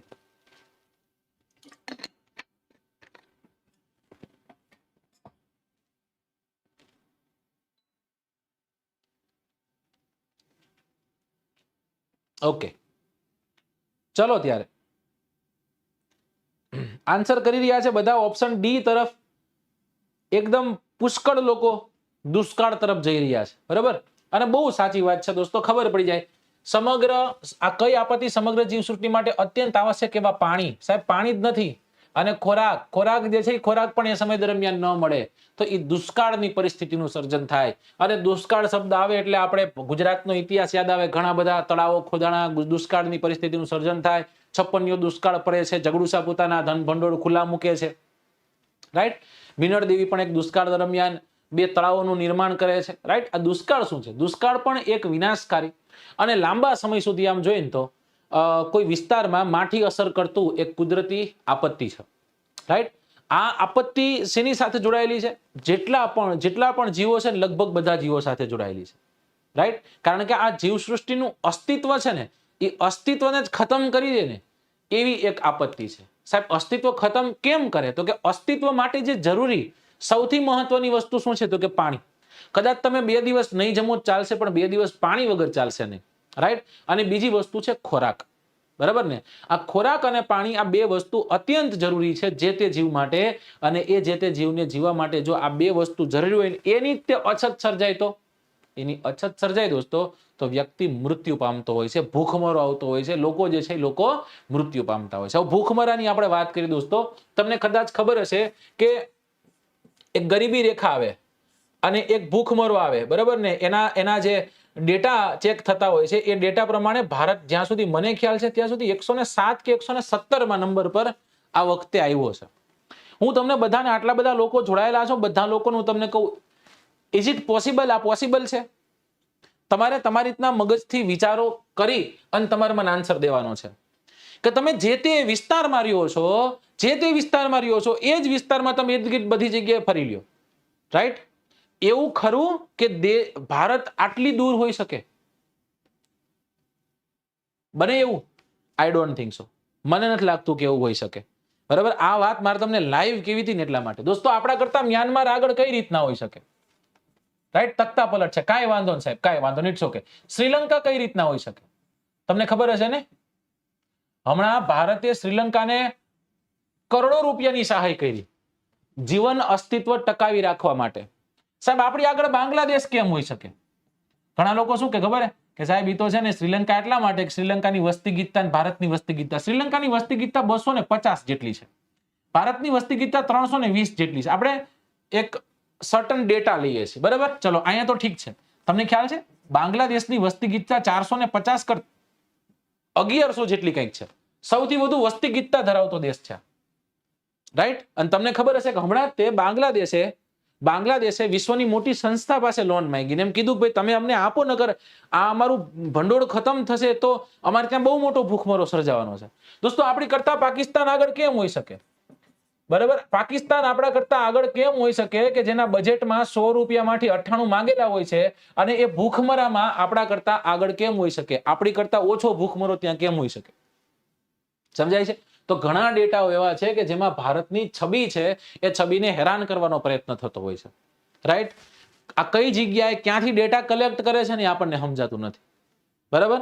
પણ છતાં દોસ્તો આપણે કહેવાનું છે આટલા બધા દેશો છે, હું તમને એમ કહું, તમને કહું ચલો બાંગ્લાદેશ વયા જશો, નહીં જાઓ તમે, રાઈટ? અભિવ્યક્તિની સ્વતંત્રતા નથી. પાકિસ્તાનમાં જશો સાહેબ એનકોર તો માથું રાખીને નથી હોવાનું થતું, બરાબર ને? એવું નહીં કે તમે કોઈ તમે મુસ્લિમ કમ્યુનિટીથી બિલોંગ કરો છો ને તોય તમે પાકિસ્તાન પસંદ નહીં કરો, બરાબર ને? કારણ કે ભારતથી વિશેષ કાંઈ છે નહીં. નેપાળ સાહેબ, નેપાળ આપણા કરતા આગળ છે આમાં. હવે નેપાળી લોકો તમને ખ્યાલ જ છે કે આપણી ત્યાં તે મંચુરિયન ડ્રાય મંચુરિયન ગ્રેવી બનાવતા હોય છે, આપણી ત્યાં તે જે તે વિસ્તારનું રક્ષણ કરતા હોય છે, બહાદુર. એ આપણાથી આગળ કેમ હોઈ શકે? આપણે કોઈનાથી જલન નથી, પણ એ આપણાથી આગળ કઈ રીતના? શ્રીલંકામાં તમને ખ્યાલ છે કટોકટી, હે ને? કોટાગો, બરાબર ને? મ્યાનમારમાં તખ્તા પલટ છે, જે રાષ્ટ્રપતિ પ્રધાનમંત્રી બધા જેલમાં છે અત્યારે, અને આર્મીનું શાસન છે, સમજાય? એટલે કદાચ કોક કંઈક લખે ને કે ભાઈ આવી ભૂખમરો આ તેને જોશથી કહેજો, એના કાનમાં રસી થઈ જાય ને એવી રીતના જોશથી કહેજો કે સારે જહાં સે અચ્છા હિન્દુસ્तान હમારા યહ બુલબુલે હમ બુલબુલે હે ઉસકી યહ ગુલસિતા હમારા. સમજાઈ ગયું દોસ્તો? આ બધા ડેટાઓ એવા છે, ઘણા ડેટા ખોટા પણ હોય, રાઈટ? એમ તો પછી તમને હમણાં IMF વાળાએ ઘણા બધા અલગ અલગ ડેટાઓ બહાર આવે, એ ડેટામાં કીધો કે વિશ્વમાં સૌથી વધુ જો કોઈ સસ્ટેનેબલ GDP ગ્રોથ જો કોઈ દેશમાં જોવા મળ્યો હોય અને જો એની ઇકોનોમી ગ્રોથ કરી રહી હોય તો એ દેશ ભારત છે. આ વસ્તુ નહીં દેખાડવામાં આવે, આમાં તો કે નેગેટિવ કહેવામાં આવશે, ના એ ડેટા સાચો ન હોઈ શકે, સમજાય છે? એટલે એવી બધી ચાલથી થોડુંક દૂર રહેવું, બરાબર ને? મારો કહેવાનો મતલબ એ છે. સાચો આન્સર શું છે? સાચો આન્સર છે દુષ્કાળ. તમે કોઈ પણ પાર્ટીથી બિલોંગ કરતા હોય, ડઝન્ટ મેટર, ABC, આપ હોય, ભારતીય જનતા પાર્ટી હોય, કોંગ્રેસ હોય, કોઈ પણ પાર્ટી બિલોંગ કરો, મને કઈ વાંધો નથી. પણ હા, જ્યારે દેશની વાત થાય ને ત્યારે એક થઈને રહેવું પડે, મને એટલી ખબર પડે. ઓકે દોસ્તો, દુષ્કાળ છે, દુષ્કાળ અહીંયા સાચો આન્સર છે. દુષ્કાળ એ વિનાશકારી અને લાંબા સમય સુધી પોતાની માઠી અસર છોડે એવી એક કુદરતી આપત્તિ છે. આ આપત્તિ સમગ્ર જીવસૃષ્ટિના અસ્તિત્વ માટે અત્યંત આવશ્યક એવા પાણી અને ખોરાક સાથે જોડાયેલી છે. મોસમી આબોહવામાં દુષ્કાળ સમયાંતરે પડવા એવી લાક્ષણિકતા છે. જે વર્ષે વરસાદ ઓછો પડે કે પછી સાવ ન વરસે ત્યારે આ સમસ્યાનું સર્જન થાય છે. અછતની સ્થિતિમાં ખેતી અને જીવસૃષ્ટિને પાણીના અભાવે ભારે જાનહાનિ થાય છે અને મનુષ્ય માટે અનાજની સમસ્યા તથા પાલતુ પ્રાણીઓ માટે ચારાની સમસ્યાઓ સર્જાય છે. અગાઉ દુષ્કાળમાં ભૂખમરોથી ભારે જાનહાનિ થઈ હતી, પણ આધુનિક સમયમાં યોગ્ય વ્યવસ્થાપનના કારણે જાનહાનિ અટકતી હોય છે. મતલબ એક દેશ બીજા દેશને, એક વિસ્તાર બીજા દેશને મદદ કરતો હોય છે અને પછી આ ક્રાઇસિસ છે એમાંથી બહાર નીકળી શકાતું હોય છે. નેક્સ્ટ ક્વેશ્ચન તરફ જઈએ એની પહેલા દોસ્તો, આ પૂર સંભવિત વિસ્તાર છે, બરાબર? આપણે વાત કરી દુષ્કાળની વાત કરી, તો પૂર સંભવિત વિસ્તાર દોસ્તો ગુજરાત છે. એ ગુજરાતમાં કદાચ પ્રશ્નમાં નાખે કે ગુજરાતનો કયો વિસ્તાર સૌથી વધુ પૂર પ્રાય વિસ્તાર છે, કે સૌથી વધુ પૂર ત્યાં આવવાની સંભાવનાઓ છે, તો તમે આ વિસ્તારને કહી શકો છો. બનાસકાંઠાનો વિસ્તાર છે, અહીંયાથી વહેતી બે નદીઓ તમે જોઈ શકો છો, એક બનાસ છે, એક સરસ્વતી છે, અને એક અહીંયા રહેલી રૂપેણ છે, એનો વિસ્તાર, બરાબર? ત્યારબાદ સાબરમતી નામની નદી પૂર પ્રાય છે, બરાબર? પછી અહીં તમે જોઈ શકો છો આ નદી મહી છે, તો કે મહીના વિસ્તારમાં પણ, બરાબર? પછી નર્મદા નામની નદી છે, તાપી નામની નદી છે. તાપી તો આ પૂરના કારણે જ તે, રાઈટ? આના કારણે ત્યાંને કહી છે સોરો ઓફ ગુજરાત, ગુજરાતનો શોક તરીકે આને આપણે ઓળખીએ છીએ. અહીંયા દમણગંગા નામની નદી છે. તો આ બધી નદીઓ કેવી છે? આ બધી નદીઓ પૂર સર્જન કરતી નદીઓ છે. અને આ વિસ્તારોને આપણે પૂરપ્રાય વિસ્તાર તરીકે ઓળખીએ. અહીંયા કોઈ દિવસ ના આવે એની પાછળનું કારણ ઢોળાવવાળો વિસ્તાર હોવાના કારણે પાણી સરળતાથી સરી પડતું હોય છે. અને કચ્છનો વિસ્તાર તો અમથો પણ નપાણીઓ છે, એટલે તળ ગુજરાતના વિસ્તારમાં સૌથી વધુ પૂર સંભવિત વિસ્તારો આવેલા છે. ઓકે, ચલો.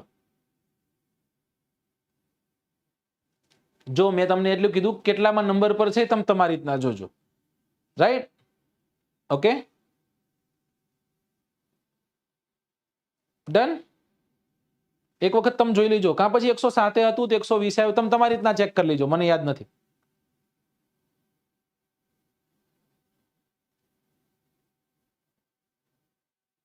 ઓકે, એક વખત ચેક કરી લેજો.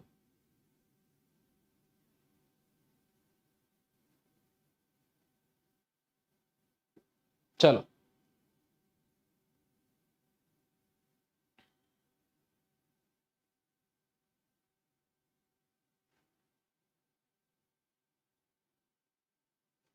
એવી વાતો ન બોલતા, આપણું રાજ્ય આગળ છે બીજા રાજ્ય કરતા, એવી વાતો ન કરતા. રાઈટ? નગર લોકો તમારો વિરોધ કરવા માંડશે. બે પ્રકારના વિરોધ સામે થાય છે લોકોના. એટલે આમાં ટૂંકમાં આપણે રહી જવાની વાત છે. પછી તમને ખ્યાલ હશે તીડ. આ તીડનો પણ પ્રકોપ હોય છે સાહેબ. રાઈટ? પ્રકોપ જૈવિક આપત્તિ છે. હવે આ જૈવિક આપત્તિ છે, આટલી બધી આપત્તિઓ જોઈ, આ જૈવિક આપત્તિ છે. તીડ એ એક કીટક વર્ગમાં આવતું હોય છે. આશરે 11,000 જેટલી આ પ્રજાતિઓ એની જોવા મળે છે. વળી તે ઝુંડમાં રહેવાનું પસંદ કરે છે, એની કોલોની હોય, છૂટું ન હોય. 2019-20માં ગુજરાતના રણ વિસ્તાર અને રણકાંઠે આવેલા કચ્છ, બનાસકાંઠા, પાટણ જિલ્લાના કેટલાક વિસ્તારોમાં તેનો ઉપદ્રવ જોવા મળ્યો હતો. ગુજરાતમાં જોવા મળતી તીડ રણતીડ કે પછી ખાઉંધરા તીડના નામે ઓળખવામાં આવે છે. આવો પ્રશ્ન પૂછી નાખે, તમને એમ થાય કે સાહેબ આ તો મંગળ ગ્રહનો પ્રશ્ન. તમારા 7મા ધોરણમાં આપેલા પ્રશ્ન છે આ ભાઈ. રાઈટ? આ પ્રજાતિના તીડ કરોડોની સંખ્યામાં ઝુંડ રૂપે ત્રાટકે છે. તેના જીવનકાળ દરમિયાન પોતાના વજનથી 1000 ગણું ખાય છે સાહેબ. ખાઉધરી એટલે આને કીધી ખાઉધરી તીડ. રાઈટ? અને પોતાના સ્થળાંતર માર્ગમાં જે જગ્યા પર ઉતરે એ જગ્યા પર ખેતી પાક, લીલ વનસ્પતિ, રાઈટ, વૃક્ષના પાંદડા એને આહાર બનાવી આખા વિસ્તારનો જે ખેત પાક છે એ ખેત પાકને સફાચટ કરી જાય છે. જે ક્ષેત્રમાં તીડનો ઉપદ્રવ થાય ત્યાં ખેતીના પાકો જે છે એ ખેતી પાકોના અભાવે અનાજની દુષ્કાળ જેવી પરિસ્થિતિનું સર્જન થાય છે. જો કે આજના આધુનિક વાહન વ્યવહારની સુવિધાના કારણે સમયમાં અન્ય પ્રદેશોમાંથી અનાજ લાવી અને આ તંગી દૂર કરી શકાય. હમણાં અફઘાનિસ્તાનને જરૂર હતી તો આપણે પાકિસ્તાન થઈ અને આપણે એને વીટ પહોંચાડ્યા હતા. રાઈટ? તીડનો નાશ કરવા ખેતીવાડી વિભાગ સૂચના મુજબ ખાસ દવાઓનો છંટકાવ કરવાથી તેનો નાશ થઈ શકે છે. ખાઉધરી તીડ, નામ યાદ રાખજો. ખાઉધરી, એનું નામ શું છે? એનું નામ છે ખાઉધરી તીડ. દોસ્તો, એની સાથે સાથે બીજી પ્રવૃત્તિઓ જોઈએ. જો આ સુનામીના મોજાઓ તમને દેખાડ્યા છે. આ મુખ્ય સપાટી છે. આ મુખ્ય સપાટી કરતા કેટલા વધી ગયા તમે જોઈ શકો છો. રાઈટ? જેમ કિનારે આવે એ કિનારા તરફ ધસતા મોજા જે છે એ મોજામાં વધારો થાય છે. સુનામીના મોજાઓની આકૃતિ પાઠ્યપુસ્તકમાં જોઈ અને તમારી નોટબુકમાં દોરો તમે. પૃથ્વીના ગોળા તેમજ પૃથ્વીના નકશા ઉપર વિવિધ વન્ય જીવન વિસ્તારો શોધી અને તેમાં હાલમાં શું થઈ રહ્યું છે તેમજ કેટલાક વિસ્તારમાં જંગલી પ્રાણીઓ, પશુઓ લુપ્ત થવા લાગ્યા છે એને પણ તમે દોરી અને ચર્ચા કરવું જોઈએ. હવે આમાં મારે તમને ખાલી આ એક ફોટો દેખાડવા હતું આ કવિને બહાર લીધા હતા.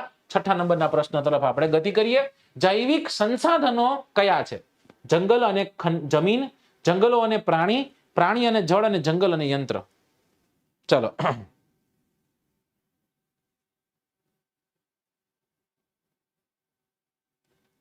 મિતેશભાઈ, બધા માટે એક હેલ્પલાઇન નંબર હોય, સમજો તમે. રાઈટ? ઓલો વિરાટ કોહલી બેટિંગ કરવા આવ્યો હોય ને તમે એમ કહો કે ભાઈ ઓલો ભાઈ સ્પિન નથી કરતો, સમજાણું? તો એ સ્પિન ન કરતો હોય તો એ સ્પિન વાળા કોચને સમજાવે કે ભાઈ આ સ્પિન કેમ નથી કરતો, તો એને કહેવાનું ભાઈ સ્પિન કરો. સમજાઈ ગયું ને? જ્યારે કોઈ ક્રિકેટ તમને બેટિંગ શીખવાડે છે તો એની પાસે બેટિંગ શીખાય, એની પાસે બોલિંગ કરતા ન શીખવાય, નકર હેરાન થઈ જવાય. રાઈટ? આમાં સાચો આન્સર શું છે તમે ગોતો અને ગોતી તમે આન્સર કરો. સંસાધનો એટલે શું પેલા તમને ખ્યાલ હોવું જોઈએ. સંસાધનો એટલે શું? ઓકે, જૈવિક સંસાધનો કયા કયા છે? જંગલો અને જમીન, પ્રાણી અને જળ, જંગલ અને પ્રાણીઓ, જંગલો અને યંત્ર. સાચો આન્સર શું આવશે? જંગલો અને પ્રાણીઓ. ઓકે, અહીંયા તમને એક શબ્દ જોવા મળ્યો, શબ્દ કયો છે તો કે સાહેબ સંસાધન. સાહેબ આવું તમે બહુ સાંભળ્યું, કુદરતી સંસાધન, હે ને, આવું સાંભળ્યું, પણ સંસાધનનો એક્ઝેક્ટ મિનિંગ શું થાય છે ને એ અમે જિંદગીમાં અમે કોઈ દી સામાન્ય રીતના જોવાનો પ્રયત્ન નથી કર્યો. દોસ્તો સંસાધનો છે ને, સંસાધનો એને બે ભાગમાં વેચીને તમે ભણો. આમ જોઈએ તો કોઈ એવા સાધનો કે જે મનુષ્યને મદદરૂપ થઈ શકે છે ને આપણે સંસાધનો કીધા. બહુ સાદી ભાષામાં સમજાવ્યું મેં તમને. એને બે ભાગમાં વેચો. આ બે ભાગ કયા છે? એક છે કુદરતી સંસાધનો, રાઈટ? તમને કુદરતી એટલે બહુ સારી રીતના જાણ છે. બીજું તો કે બીજું છે માનવ નિર્મિત સંસાધનો. કેવા સંસાધનો? માનવ નિર્મિત સંસાધનો. હવે તમને માનવ નિર્મિત સંસાધનો ખ્યાલ છે ને કુદરતી સંસાધનો ખ્યાલ છે, પણ છતાં પણ તમને કહું, ભૂમિ છે, જળ છે, ખનિજ છે, જંગલો છે, રાઈટ? આ બધો શેમાં સમાવેશ થશે? ભૂમિ, જળ, ખનિજ, જંગલ કુદરતી સંસાધનોમાં સમાવેશ થશે. ભૂમિ છે, જંગલ છે, જળ છે, જમીન છે, રાઈટ? આ જળો, ઓલું જળ નહીં. ઓકે, આ બધા કુદરતી સંસાધનોમાં સમાવેશ થાય છે. હવે તમે તરત કહેશો કે સાહેબ તો પછી માનવ સર્જિત સંસાધનો છે એ સંસાધનોમાં જો આ પાછા કુદરતી સંસાધનો પાછા આપણે બે ભાગમાં વહેંચી ભણીએ છીએ. એકને આપણે કહીએ છીએ જૈવિક સંસાધનો. કેવા સંસાધનો? જૈવિક સંસાધનો. અને એ છે અજૈવિક સંસાધનો. એક છે અજૈવિક સંસાધનો. સંસાધનો એટલે શું? મનુષ્યને જે જરૂરી છે એ મળે છે દોસ્તોને આપણે સંસાધનો કીધા. મનુષ્યને મદદરૂપ થાય છે ને આપણે સંસાધનો કીધા. એના બે પ્રકાર પડ્યા, એક કુદરતી અને એક માનવ નિર્મિત. કુદરતીમાં ભૂમિ, જંગલ, જળ, જમીનનો સમાવેશ થાય. હવે દોસ્તો કુદરતીના પાછા બે પ્રકાર, જૈવિક અને અજૈવિક. સાહેબ આ જૈવિક અને અજૈવિક એટલે શું?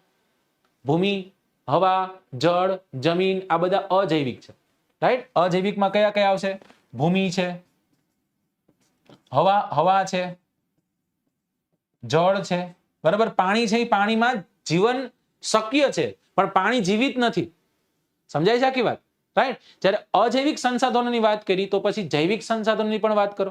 પ્રાણીઓ જે છે એ પ્રાણીઓને આપણે જૈવિક સંસાધનનો ભાગ કહે છે. પ્રાણીઓ છે શું છે? પ્રાણીઓ જૈવિક સંસાધનનો ભાગ છે. કમ્પ્લીટ? આટલું સમજાણું? ઓકે. પછી સાહેબ અહીં આવી જાવ માનવ નિર્મિત. માનવ નિર્મિત એટલે મનુષ્યએ નિર્માણ કરેલા, મનુષ્યએ સર્જેલા જે પણ સંસાધનો છે ને આપણે શું કીધા? માનવ નિર્મિત કીધા. જેમ કે ઘણા બધા સ્મારકો છે. સ્ટેચ્યુ ઓફ યુનિટી એને કુદરતી સંસાધન ન કહેવાય. સ્ટેચ્યુ ઓફ યુનિટી માનવ નિર્મિત છે. સમજાઈ ગયું? હવે મેં ખૂબ સુંદર એવી ચિત્રકળા કરી તો ચિત્રકળા માનવ સર્જિત છે, બરાબર? માનવ નિર્મિત છે. કોઈ ઔદ્યોગિક એકમો છે, બરાબર? કોઈ ઔદ્યોગિક એકમો છે તો એ ઔદ્યોગિક એકમો પણ કેનો ભાગ છે? એ પણ માનવ નિર્મિત સંસાધનનો ભાગ છે. સમજાઈ ગયું? કોઈ સંસ્થાઓ છે, આ બધું માનવ નિર્મિત સંસાધનનો ભાગ છે. તો આ સંસાધનો થઈ ગયા આપણે. સમજાય છે કે નથી સમજાતું? થોડુંક અઘરું છે, સમજવું જરૂરી છે, બધું સમજવું જરૂરી છે. ગમતાનો કરો ગુલાલ નહીં, બધાનો ગુલાલ કરવાની વાત છે ભાઈ. ચલો, સંસાધનોને સામાન્ય રીતે બે જૂથમાં વહેંચવામાં આવે છે, કુદરતી સંસાધનો અને માનવ નિર્મિત. જેમાં ભૂમિ, જળ, ખનિજ અને જંગલો જે છે એ કુદરતી સંસાધનોમાં તેનો સમાવેશ થાય છે. તેમાં પણ બે પ્રકાર છે, એક છે જૈવિક અને અજૈવિક. ભૂમિ, હવા, જળ, જમીન આ બધું અજૈવિક સંસાધનો છે, રાઈટ? જ્યારે જંગલો અને પ્રાણીઓ છે એ જૈવિક સંસાધનોનો ભાગ છે. માનવીય સર્જેલા ઔદ્યોગિક એકમો, સ્મારકો, ચિત્રકળા અને સામાજિક સંસ્થાનો જે છે એ માનવ નિર્મિત સંસાધનો કહેવાય. એને મનુષ્યમાં રહેલા જ્ઞાન, એની પાસે રહેલું જ્ઞાન, એની પાસે રહેલું બુદ્ધિ, એની પાસે રહેલું કૌશલ્ય, એની પાસે રહેલું સ્વાસ્થ્ય કે પછી અન્ય ગુણો છે એનો પણ સંસાધનોમાં સમાવેશ થાય. કેવા સંસાધનોમાં? માનવ સંસાધનોમાં તેનો સમાવેશ થાય છે. કુદરતી સંસાધનોના વિકાસ માટે માનવ સંસાધન હોવું જરૂરી છે. હવે આની ઉપરથી ફરી એક વખત ઓલી ત્રણ કૃતિ જોવાની છે. એક છે પ્રકૃતિ, રાઈટ? એક છે વિકૃતિ, રાઈટ? અને એક છે સંસ્કૃતિ. Okay, done? ચલો, આ પ્રકૃતિ એટલે કુદરતે બખ્યું તે. હવે એને તોડી નાખવાનો પ્રયત્ન કરે ને વિકૃતિ કહેવાય. ત્યારે એનું સંરક્ષણ કરવાનો પ્રયત્ન કરે, એનું સંવર્ધન કરવાનો પ્રયત્ન કરે, એમાંથી કંઈક નવું કરવાનો પ્રયત્ન કરે ને સંસ્કૃતિ કહેવાય. સમજાઈ ગયું? તો માનવ સંસાધન જે છે એ માનવ સંસાધન જરૂરી છે. માનવ સંસાધનના કારણે કુદરતી સંસાધનો જે છે, કુદરતી સંસાધનોનો સારો એવો ઉપયોગ કરી અને માનવ નિર્મિત સંસાધનો જે છે એનું પણ નિર્માણ થઈ શકે છે. તો આ એક કડી છે જે એકબીજા સાથે જોડાયેલી છે. ઓકે, ઓકે, ગોવિંદભાઈ ચોક્કસ, પણ જ્યારે જેના લગ્ન હોય ને એના ગીત ગવાય. ગોવિંદભાઈ તમને બહુ નાનકડી ભાષામાં સમજાવી દઉં.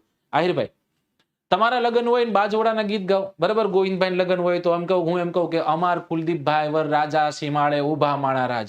સમજાઈ ગયું? તમે બળો લઈને વાહે દોડો કે નહીં કે સાહેબ આ એની ક્યાં વાત કરો, લગ્ન મારા હે, તમે બીજાની વાત કેમ કરો છો, તમે કુલદીપભાઈ ની વાત કેમ કરી? આમાં એવું છે, સમજાય છે? એટલે જેના લગ્ન હોય ને ત્યારે તેના ગીત ગાઈ લેવાના, અને આમાં હાથ રાખીને ગાય જ નાખવાના થાય, હારામાં હારા ગીત ગાઈ નાખવાના, રાઈટ?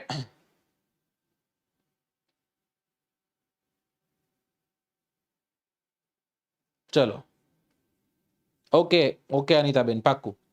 ચલો, તો દિવાળી ધમાકા ઓફર તમારી સામે છે, બધાને જાણ છે. પેનડ્રાઈવ કોર્સીસ છે, એ અલગ અલગ કોર્સ અવેલેબલ છે. 65% ઓફ એમાં આ દિવાળીનો ઉપહાર જે વિદ્યાર્થીઓ સુધી ખુલ્લો મૂક્યો છે, જેમાં તલાટી પરચેસ કરો તો 8,400 રૂપિયાનું છે, બરાબર? 12 મહિનાનો કોર્સ આ વિથ મટીરિયલ છે, ઓકે? અને 24 મહિનાનો પરચેસ કરો તો 9,800 રૂપિયાનો, 24 મહિનાનો જ લેવાય. સાહેબ તમે વધુ પૈસા ખર્ચા, એવું નહીં, 11,000 રૂપિયાનું મટીરિયલ ફ્રીમાં મળે છે એટલે.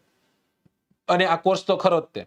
જનરલ કોર્સ છે તો એની કિંમત છે, mission GPSC prelim plus main છે સાહેબ, 14,350 રૂપિયામાં તમને 2 વર્ષનો કોર્સ, અને 2 વર્ષના કોર્સની સાથે સાથે તમને 10 કે 11,000 રૂપિયાનું મટીરિયલ તમને આપવામાં આવે. કોણ આપે સાહેબ? કોઈ નો આપે, વેબ સંકુલ આપે, રાઈટ? તલાટી જો વિથ મટીરિયલ, વિથઆઉટ મટીરિયલ કે સાહેબ અમારે મટીરિયલની જરૂર જ નથી, 5,950 રૂપિયામાં 2 વર્ષનો પેનડ્રાઈવ કોર્સ તમારી સુધી પહોંચે. જીપીએસસી ની તૈયારી કરો, પ્રિલિમ પ્લસ મેઇન્સ બે લ્યો, 10,500 રૂપિયા, 10,500 રૂપિયામાં તમને 2 વર્ષ એટલે 24 મહિના પૂરા વાપરવા મળે. સમજાય છે? ચલો, તો એનો લાભ લેવો જેને પરચેસ કરવું છે ને. 7મા નંબરના પ્રશ્નો, કયું સંસાધન નવીનીકરણ સંસાધન છે? ખનિજ તેલ, સૂર્યપ્રકાશ, કોલસો કે પછી કુદરતી વાયુ?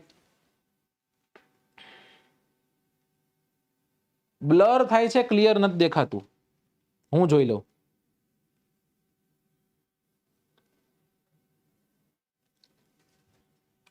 ચલો,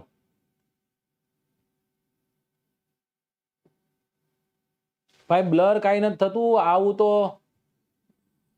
હક પણ વખતે ફોટો નહોતો આવ્યો ને એવો ફોટો આવે અત્યારે, એકદમ કમ્પ્લીટ છે, રાઈટ? જે લખું છું એ તે ચોખ્ખું દેખાય છે. ચલો, લાઈક કરી દો જેને લાઈક બાકી હોય ને.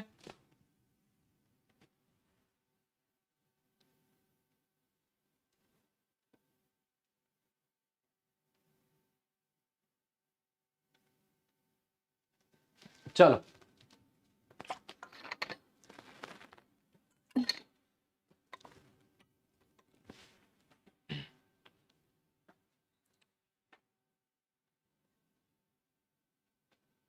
ટેટટાટ નો પણ પેનડ્રાઈવ કોર્સ બહુ જલ્દી આવશે, બરાબર ને? એનો પણ કોર્સ આવશે, ચિંતા ન કરો, ઓકે? ચલો, આમાં સાચો આન્સર શું? તમે સાચો આન્સર કરો ને પહેલા. કયું સંસાધન નવીનીકરણ સંસાધન છે, બરાબર? એનો તમારે મને આન્સર કરવાનો છે, ઓકે? ચલો, સાચો આન્સર શું આવશે? સાચો આન્સર આવશે સૂર્યપ્રકાશ. ખનિજ તેલ નહીં, કોલસો નહીં, કુદરતી વાયુ. સાહેબ કવિ શું કહેવા માંગે? કવિ એવું કહેવા માંગે છે કોઈ એક એવું સંસાધન કે જે સંસાધનનો ઉપયોગ કરી લીધો ને છતાં ઈનું ઈ જ રહેવાનું છે.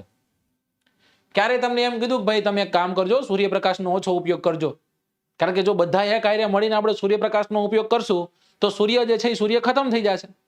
એને રાજસ્થાનના ચીફ મિનિસ્ટર સાહેબે એક વખત એવું ખૂબ સુંદર એવું બયાન આપ્યું હતું, અશોક ગેહલોત સાહેબે, રાઈટ? એ કે અમે આ રાજસ્થાનની આ નદી ઉપર અમે પ્લાન્ટ સ્થાપવા જ નહીં દઈએ, થર્મલ પાવર સ્ટેશન બનાવવા જ નહીં દઈએ. તો કે કેમ? તો કે અહીંયા કોઈ પાવર સ્ટેશન બનાવવાનું હતું, તો કે પાવર સ્ટેશન અહીંયા નહીં બનાવવા દે. તો કે કેમ? એનું કારણ શું? કે વીજળી ઉત્પન્ન તમે જો કોઈ નદી ઉપર પ્લાન્ટ સ્થાપીને વીજળી ઉત્પન્ન કરી લેશો તો એ પાણીમાં વીજળી નહીં રહે, અને જ્યારે પાણીમાં કરંટ નહીં રહે, પાણીમાં વીજળી નહીં રહે, તો એ ખેડૂતો પાસે કે ખેડૂતોના ખેતરમાં જશે તો એ ખેતરમાં એ પાણીમાં કરંટ નહીં આવે, કરંટ નહીં આવે તો પાણી નકા મૂકે. સમજાઈ ગયું ને?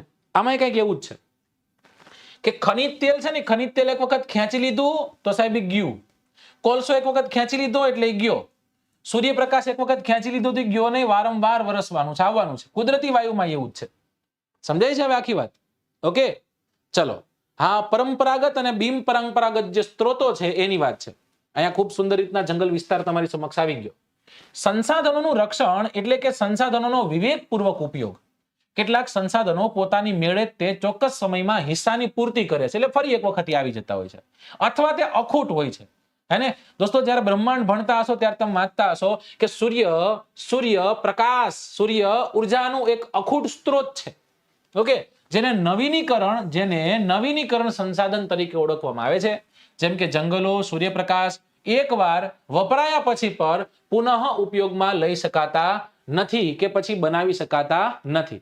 જંગલો, સૂર્યપ્રકાશ નહીં, જંગલો એક વખત વપરાયા પછી પુનઃ ઉપયોગમાં લઈ શકાતા નથી. ચલો દોસ્તો, જે પણ વિદ્યાર્થીઓ દિવાળી ધમાકા ઓફરનો લાભ લેવા માંગે છે, જેટલા પણ કોર્સિસ ચાલુ છે, બધા કોર્સ પણ બહુ સારી રીતના સમજાઈ દો. 1 જ મિનિટનો ટાઈમ આપણો, વધુ સમય નથી લેવો.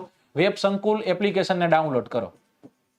રાઈટ, તમે લોગિન કરી નાખો. એમાં લોગિન ન હોય તો સાઇન ઇન કરી નાખો. એક વખત સાઇન ઇન થઈ ગયા પછી બધા કોર્સ ખુલશે. તમને જે કોર્સ ગમે ને એ કોર્સને તમે પસંદ કરો. એ કોર્સનું ડ્યુરેશન પસંદ કરો. 6 મહિના લેવો છે, 12 મહિના, 24 મહિના કે પછી 36 મહિના. રાઈટ, હવે આમાં તમે પેનડ્રાઈવ કોર્સ લીધો છે તોય ભલે, ઓફલાઈન કોર્સ લીધો છે તોય ભલે, જેને આપણે ક્લાસરૂમ કોર્સ કહીએ છીએ, કે પછી કોઈ પણ કોર્સ પરચેસ કર્યો છે. એ કોર્સ પરચેસ કરતા પહેલા એક નાનકડું એવું બોક્સ આપશે જ્યાં તમારે રેફરલ કોડ નાખવાનો છે. ત્યાં તમારે AZ50 કોડ યુઝ કરવાનો છે. આ કોડ યુઝ કરી એપ્લાય કરવાનું ભૂલવાનું નથી. જેવું એપ્લાય કરશો એટલે મેક્સિમમ ડિસ્કાઉન્ટ જે હશે એ તમને મળી જશે. કોઈક જગ્યાએ 50% છે 50% મળી જશે, 55% 55%, 65% 65% મળી જશે. અને પછી પેમેન્ટમાં જઈને પે કરી દેવાનું છે અને પછી સાહેબ ભણી લેવાનું છે અને પછી પાસ થઈ જવાનું. ચલો, પ્રશ્ન નંબર 8. ખનીજો કયા પ્રકારના સંસાધનો છે? અનવીનીકરણ, નવીનીકરણ, સાંસ્કૃતિક કે પછી માનવ સર્જિત?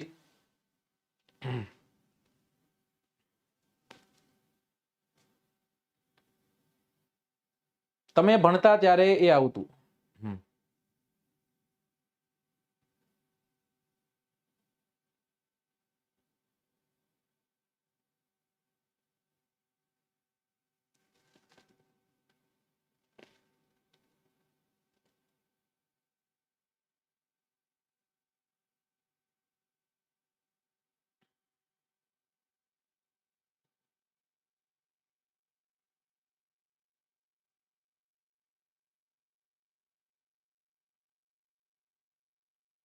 ચલો, એ ઇઝ ધી રાઈટ આન્સર કહે છે. એ સાચો આન્સર કહે છે. હું તમને હજી સમય આપું છું. ચલો આન્સર કરો.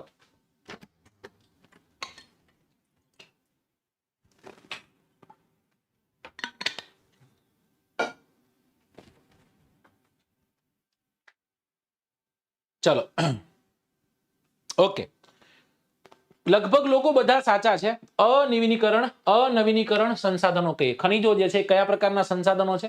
અનવીનીકરણ સંસાધનો છે.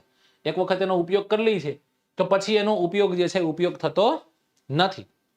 ઓકે, ચલો, સૂર્ય ઉપર દીધો છે. એકવાર વપરાયા પછી પુનઃ ઉપયોગમાં લઈ શકાતા નથી કે બનાવી શકાતા નથી, તેને અનવીનીકરણ સંસાધનો કહેવામાં આવે.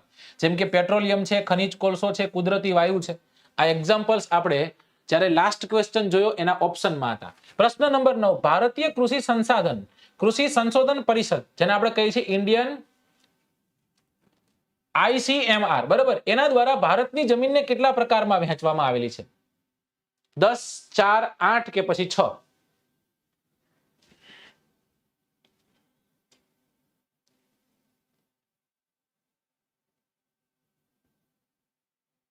જો કોઈ મટીરિયલ તમને ચોખ્ખું મળતું હશે, તમે બાય બુકના ઓપ્શનમાં જશો, એમાં હશે ઈ જ તે. ઘણા બધા વિદ્યાર્થીઓની માંગ કેવી છે ખબર છે કે સાહેબ અમે તો કોર્સ પરચેસ કર્યો છે. સમજાઈ ગયું? જો ઘણી માંગો તમારી છે ને એ નો પૂરી થાય. એના પાછળનું કારણ તમને કહું કે સાહેબ અમે તો કોર્સ પરચેસ કરી લીધો તો અમને તે બુક આપો ફ્રી. તો બુક ફ્રી છે જ નહીં, એમાં પ્રાઇસમાં વધારો કર્યો, સમજો. રાઈટ? કે પછી સાહેબ અમે તો બુક લઈ લીધી હતી, હવે જે ઓલા ક્વેશ્ચન આન્સર છે એની બુકલેટો જે બ્રહ્માસ્ત્ર છે એ અમને આપો ફ્રીમાં, તો એ ન મળે. સમજો, ફોર એક્ઝામ્પલ તમારા આજે લગ્ન થયા, સમજો, રાઈટ, આજે લગ્ન થયા, લગ્ન થઈ ગયા, કમ્પ્લીટ થઈ ગયું. હવે 2 વર્ષ પછી લગ્નની નવી સ્કીમ આવી કંઈક, બરાબર, કે ભાઈ જ્યારે લગ્ન થશે ત્યારે ઘરવાળી જે છે એ ઘરવાળીની સાથે સાથે એક સાળો ગિફ્ટમાં આપવામાં આવશે. કારણ એ સાળો જે છે એ સાળો જીજાજીના તમામ કામો કરશે. સમજાઈ ગયું? તો પછી એવું તમે એમ ન કહો કે ભાઈ 2 વર્ષ પહેલા અમારા લગ્ન થયા તો અમને એક ખાડો ગિફ્ટ આપો. એ મળે નહીં. સમયાંતરે જે મળતું રહેતું હોય એ મળે સાહેબ.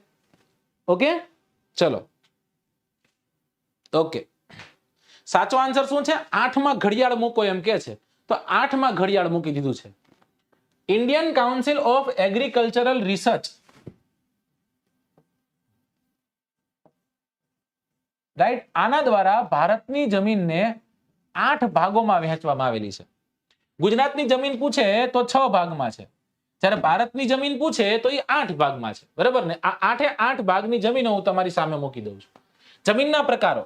ભારતીય કૃષિ સંશોધન પરિષદ ICAR દ્વારા ભારતની જમીન જે છે એને કુલ 8 ભાગમાં વહેંચવામાં આવી છે. કાપની જમીન, રાતી જમીન, કાળી જમીન, લેટેરાઇટ જમીન, રણ પ્રકારની જમીન, પર્વતીય જમીન, જંગલ પ્રકારની જમીન અને દલદલીય જમીન. ટોટલ કેટલા પ્રકાર છે? 8 પ્રકાર છે. હવે સમજો સાહેબ, આને યાદ કઈ રીતના રાખવાનું? યાદ રાખવાનું, કાપ કાપ જંગલ રેખા. રેખાબેનને ના પડી હતી, રેખાબેને જંગલ કાપી નાખ્યા. કાપ કાપ જંગલ રેખા. સમજાઈ ગયું? કા એટલે કાળી, પ એટલે પહાડી, કા એટલે કાપ પાડી, પ એટલે પડખાવ. ગુજરાતમાં અને ભારતમાં સૌથી વધુ કાપની જમીન છે. વારંવાર ભણાયું હતું, ડિવાઇસો હતું. જંગલ પ્રકારની જમીન, રેતાળ જમીન અને ક્ષારીય જમીન. આ ગુજરાતમાં જે પ્રકારની જમીનો જોવા મળે છે એ જમીન છે. ટોટલ કેટલા પ્રકારની? માય મિસ્ટેક, 7 પ્રકારની જમીનો આપણને ગુજરાતમાં જોવા મળી, 8 પ્રકારની જમીન આપણને ભારતમાં જોવા મળી. હવે જોજો, કાપની જમીન આ સાઈડ છે, બરાબર. પછી લેટેરાઇટ જમીન, જેને આપણે પડખાવ જમીન કહીએ, આ સાઈડ છે, બરાબર. પછી કાળી જમીન આ સાઈડ છે. પછી પહાડી જમીન અથવા પર્વતીય જમીન આ સાઈડ છે. જંગલ પ્રકારની જમીન આ સાઈડ છે. રેતાળ જમીન અથવા તો રણ પ્રકારની જમીન આ સાઈડ છે. ખારી જમીન એટલે કે દલદલીય જમીન જે છે એ દલદલીય જમીન પણ તમને જોવા મળશે, રાઈટ. ક્ષારાશ ધરાવતી જમીન છે એ જમીન તમને જોવા મળશે. આની સિવાય કઈ એડ થઈ? રાતી જમીન. ગુજરાતમાં રાતી જમીન જોવા મળતી નથી. રાતી જમીનની સાથે બીજી કઈ જોવા મળી? દલદલીય જમીન. કઈ જમીન જોવા મળી? દલદલીય જમીન, જેને પીટ પ્રકારની સોઇલ કહીએ છીએ, જેને આપણે મેસી સોઇલ પણ કહીએ છીએ, જેને પીટી સોઇલ પણ કહીએ છીએ, રાઈટ. જેને આપણે આમ જોઈએ તો જૈવિક જમીન પણ કહેશું, બરાબર. જેમાં જૈવિક તત્વો છે એનું પ્રમાણ તમને વધુ જોવા મળશે આ દલદલીય જે જમીન જે જોવા મળે ત્યાં. Next question number 10. ઢોળાવવાળી જમીનમાં કઈ પદ્ધતિથી ખેતી કરવી જોઈએ? ઝૂમ પદ્ધતિ, બહુવિધ પદ્ધતિ, આધુનિક પદ્ધતિ કે પગથિયા પદ્ધતિ? કાપ કાપ જંગલ રેખા, હા યાદ છે ને? નાનું બાવ,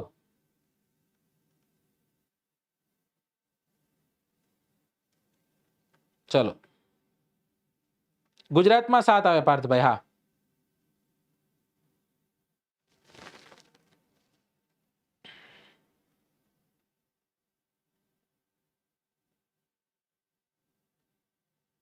એપ્લિકેશનમાં ગુજરાતની જીઓગ્રાફીના લેક્ચર નથી બતાવતા, બતાવે છે.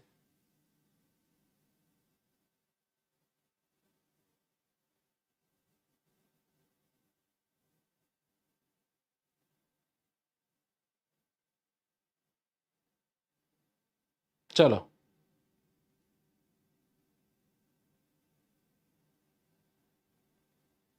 ઓકે. ના, બુક ન મળે. બુક વિથ મટીરિયલ પરચેસ કર્યું હોય તો જ મળે. ચલો, સાચો આન્સર આમાં શું આવશે? પગથિયા જમીન. દોસ્તો, કોઈ પણ એક પર્વત છે, આ પર્વતમાં તમે પગથિયા પદ્ધતિથી જો ખેતી કરશો તો કોઈ પણ પાકને ઉગવા માટે અથવા તો એને વિકાસ પામવા માટે આમ જોઈએ તો સમતલ સપાટીની જરૂર પડતી હોય, તો એને સમતલ સપાટી મળી જશે, રાઈટ. એટલે અહીંયા ખેતી થશે. તો એ પગથિયા પદ્ધતિનો ઉપયોગ કરશું. કેનો ઉપયોગ કરશું? પગથિયા પદ્ધતિનો આપણે ઉપયોગ કરીશું. એવી રીતના ખેતી કરીશું. ચલો, જમીનનું ધોવાણ અટકાવવાના જો મુખ્ય ઉપાયો જોઈએ તો પડતર જમીનો જે પણ છે એ જગ્યા પર વૃક્ષોનું વાવેતર કરવું જોઈએ. જે જગ્યા પર ઢોળાવવાળી જમીન જોવા મળે ત્યાં પગથિયા પદ્ધતિથી ખેતી કરવી જોઈએ. આડબંધ બાંધવા જોઈએ. જમીન પર ચારણ પ્રવૃત્તિ જે છે એ પ્રવૃત્તિઓને નિયંત્રણમાં લેવી જોઈએ. હવે દોસ્તો, અહીંયાથી એક બીજો મસ્ત એવો કોન્સેપ્ટ તમને સમજાવું. જો તમારા મગજમાં ચડે તો એજ્યુકેટેડ છો એટલે તમે કદાચ તમારા મગજમાં આ વાત તમારા મગજ સુધી પહોંચશે. ગુજરાતમાં x for example x number of ગામ છે, ઘણા બધા ગામો છે. ઓકે, ગુજરાતમાં ઘણા બધા ગામો છે. જેટલા પણ ગામો હોય આપણે નામ નથી લેતા, ઘણા બધા ગામો છે. અને આ ગામો છે, આ ગામમાં આ લગભગ ગામની નજદીકથી કોઈ નદી પસાર થતી હશે. લગભગ કીધું, રાઈટ. દોસ્તો, જ્યારે ત્યાંથી નદી પસાર થાય છે, બરાબર ને, હવે એ જ ગામમાં કોઈ આડબંધ બનાવવામાં આવે તો, કોઈ એક ગામમાં આડબંધ બનાવવામાં આવે તો, આડબંધનો મતલબ એવો નહીં મોટો બંધ બનાવી દીધો. આડ બંધનો મતલબ એવો કે કોઈ એવો નાનો બંધ બનાવ્યો, બરાબર ને, કે જ્યારે નદીમાં પાણી હોય છે એ સમય દરમિયાન એ પાણી આટલું કેવું તે આપણે આડ બંધ બનાવ્યો તો આની ઉપરથી પાણી ફ્લો થઈને આગળ જશે, આગળના વિસ્તારમાં પાણી જશે, ત્યાં આડ બંધ બની ગયો. એટલે જ્યારે સમુદ્રને પાણી મળશે ને એની પહેલા લગભગ ગામોમાં જે સમુદ્ર સુધી પહોંચી ગયું, સમુદ્રમાં વેસ્ટ ગયું નહીં જાય, અને એ ગામડાઓમાં એ પાણી જે છે એ પાણીનો જથ્થો સ્થાયી બનશે. અને આ સ્થાયી બનવાના કારણે આ જ પાણી છે એનો તમે ખેતીમાં ઉપયોગ કરી શકશો, એને પીવાલાયક પાણીમાં ઉપયોગ કરી શકશો, ગમે એ જગ્યાએ પાણીનો ઉપયોગ કરી શકશો. સમજાય છે? રાઈટ. એટલે ઘણી વસ્તુઓ તો એવી છે કે આપણે સરકાર પાસેથી આશાઓ ઘણી બધી રાખીએ છીએ, બરાબર. અને દોસ્તો હું તો એમ કહું છું કે જિંદગી એક જ વાર મળે છે. 100 વર્ષ પછી કદાચ કઈક કામો થયા સારા, બધી જગ્યાએ આડ બંધ સરકારે બનાવી દીધા, તમે તો નથી જ ને, તમારી જિંદગી પૂરી થઈ ગઈ. રાઈટ. તો કોઈ આશાએ બેસવા કરતા દરેક ગામના સરપંચશ્રીઓ એવું નક્કી કરે કે આપણા ગામ દીઠ જેટલા પણ ઘરો છે બધા ઘર પાસેથી આપણે થોડીક રાશિ ભેગી કરીએ, 200-500 રૂપિયા, જો વધુ નહીં. રાઈટ. ફોર એક્ઝામ્પલ 2000 લોકોનું ગામ છે અને આ 2000 લોકોના ગામ પાસેથી 500 રૂપિયા કે 1000 રૂપિયા કલેક્ટ કર્યા તો ઘણી મોટી ધનરાશિ થઈ. આ ધનરાશિનો ઉપયોગ આપણે ત્યાં ચેક ડેમ બનાવવામાં ન થઈ શકે. રાઈટ. આપણે શું કામ કોઈની આશા રાખવી જોઈએ? દોસ્તો આ જ્યારે ચેક ડેમ બનશે ત્યારે તમને કેટલો ફાયદો થવાનો છે? અહીંયાથી જે પાણી મળશે એમાંથી સિંચાઈ. આ શું કામ કહી શકું એની પાછળનું કારણ છે ખૂબ સરસ એવું એક ગામનો મેં વિડીયો જોયો હતો. એ ગામના સ્થાનિક લોકોએ ભેગા થઈ અને 2 ચેક ડેમ બનાવ્યા, અને 2 ચેક ડેમના કારણે આજે એના ગામમાં પાણી રહેતું હોય છે અને એ પાણીનો ખૂબ સારી રીતના ઉપયોગ કરતા હોય છે. સમજાય છે? તો આ આપણે એવી એક એજમાં છીએ અત્યારે, એવી પરિસ્થિતિમાં છીએ આપણે. જો ભારતને તમારે આગળ લાવવું પડશે, ગુજરાતને આગળ લાવવું છે દોસ્તો, તો તમારે તે તમારા સુઝાવો તમારા ઘરથી શરૂઆત કરવી જોઈએ. રાઈટ. નહીં કે તમારા ક્યાંક કોક 5, 10, 15 રૂપિયા ઓછા કરી નાખ્યા તો તમારું કલ્યાણ થઈ જવાનું છે. પેટ્રોલ ડીઝલમાં 5 રૂપિયા ઓછા થશે તમારું કલ્યાણ નથી થવાનું. સમજાય છે મારો કહેવાનો મતલબ? બરાબર. ગમે એ સરકારો આવે છે, એ સરકાર એની રીતના એ પેટ્રોલ ડીઝલના ભાવમાં વધારા કરતા હોય છે, એની રીતના એ બધું કરતા હોય છે. બરાબર. XYZ ABCD મેં તમને બધી સરકારો કીધી, અને બધી સરકારો જે તે રાજ્યમાં છે પેટ્રોલ ડીઝલના એટલા જ ભાવ છે જે તે રાજ્યમાં, ગેસના એટલા જ ભાવ છે જે તે રાજ્યમાં, અને એ 5 રૂપિયા ઘટાડવા કરતા આપણે આપણી રીતના દોડવાનો પ્રયત્ન કરીએ તો, વધુ ક્યાંકથી કમાવાનો પ્રયત્ન કરીએ તો. સમજાય છે? આ કોને કહી શકાય? એવા લોકોને કહી શકીએ જે એજ્યુકેટેડ છે, જે સમજી શકે છે એને. બરાબર ને? બાકી તો સમય આવશે જ તે, જ્યારે વોટિંગ થાય ત્યારે તમને પસંદ હોય એના પર જઈને દબાઈ આવવાનું, ગુપ્ત રીતના, કોઈને કહેવાનું નહીં. બરાબર. તમને ગમે ને એ દબાઈ દેવાનું. પણ મારે તમને સાચું શિક્ષણ દેવું જરૂરી છે. પ્રશ્ન નંબર 11. પૃથ્વી પર પીવાલાયક પાણીનું પ્રમાણ આશરે કેટલા ટકા જેટલું છે? 3%, 5%, 8%, 10%?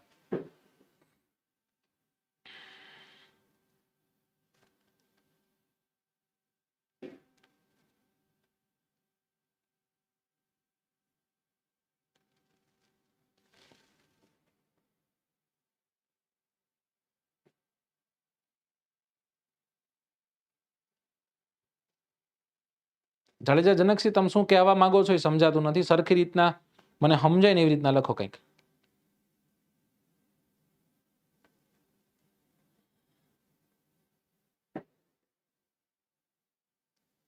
ચલો.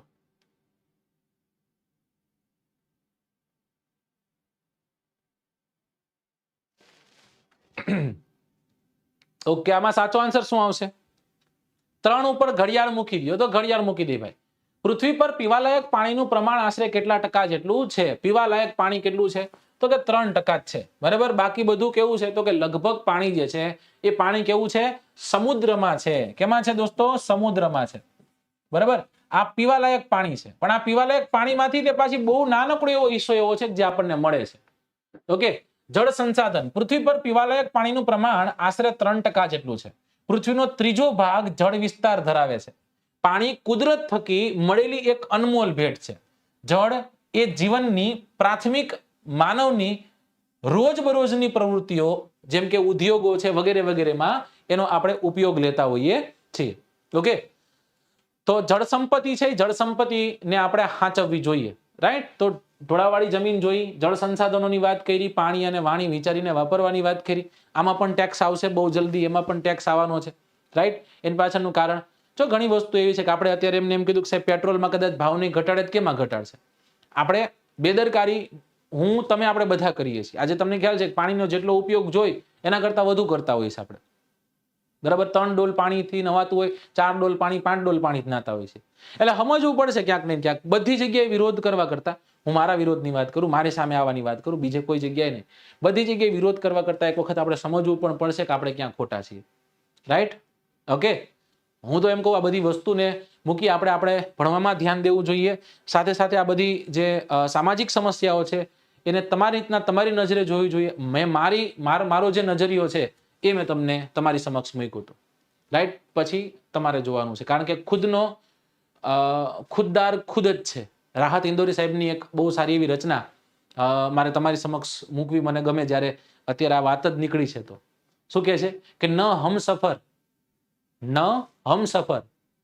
ન કિસી हमनसी से निकलेगा, न हम सफर न किसी हमनसी से निकलेगा, हमारे पांव का ये कांटा है ये तो हम ही से निकलेगा, न हम सफर न किसी हमनसी से निकलेगा, हमारे पांव का ये कांटा है ये तो हमारे से ही निकलेगा. આપણે જ કાઢવાનો છે, આપણી જ રીતના મહેનત કરવાની. ખુદનો ખુદા ખુદ જ છો, મને એટલી ખબર પડે. કોઈ હુંય તમને કાંઈ મદદ નથી કરી શકવાનો, આજુબાજુવાળા કોઈ મદદ નથી કરી શકવાના. તમે ખુદની જાતમાં મહેનત કરી અને આગળ વધવાના છો. સામાજિક રીતના પરિવર્તનો તમે તમારી રીતના લાવી શકવાના છો. બાકી તમે ઘરનાનું કોઈ ન માનતો હોય મારું ક્યાંક માનો. સમજાય છે? ચલો નેક્સ્ટ ક્વેશ્ચન તરફ આપણે જઈએ. પ્રશ્ન નંબર 12. પૃષ્ઠીય જળનો મુખ્ય સ્ત્રોત કયો છે? વૃષ્ટિ, નદીઓ, તળાવ કે પછી દુષ્કાળ? ચલો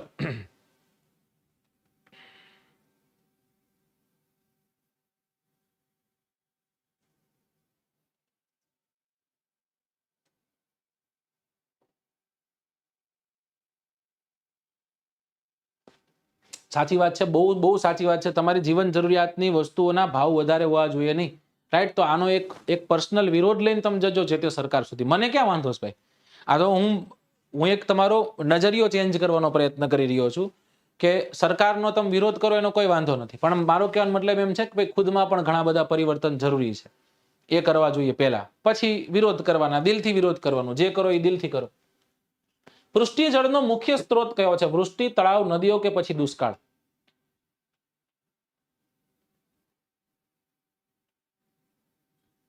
સર કાલ એપ્લિકેશન લીધી તો મારે બુક આવશે કે નહીં? ફરી એક વખત મનીષાબેન હું તમને કહું છું કે જો તમે વિથ મટીરિયલ કોર્સ પરચેસ કર્યો હશે તમારી બુક આવશે.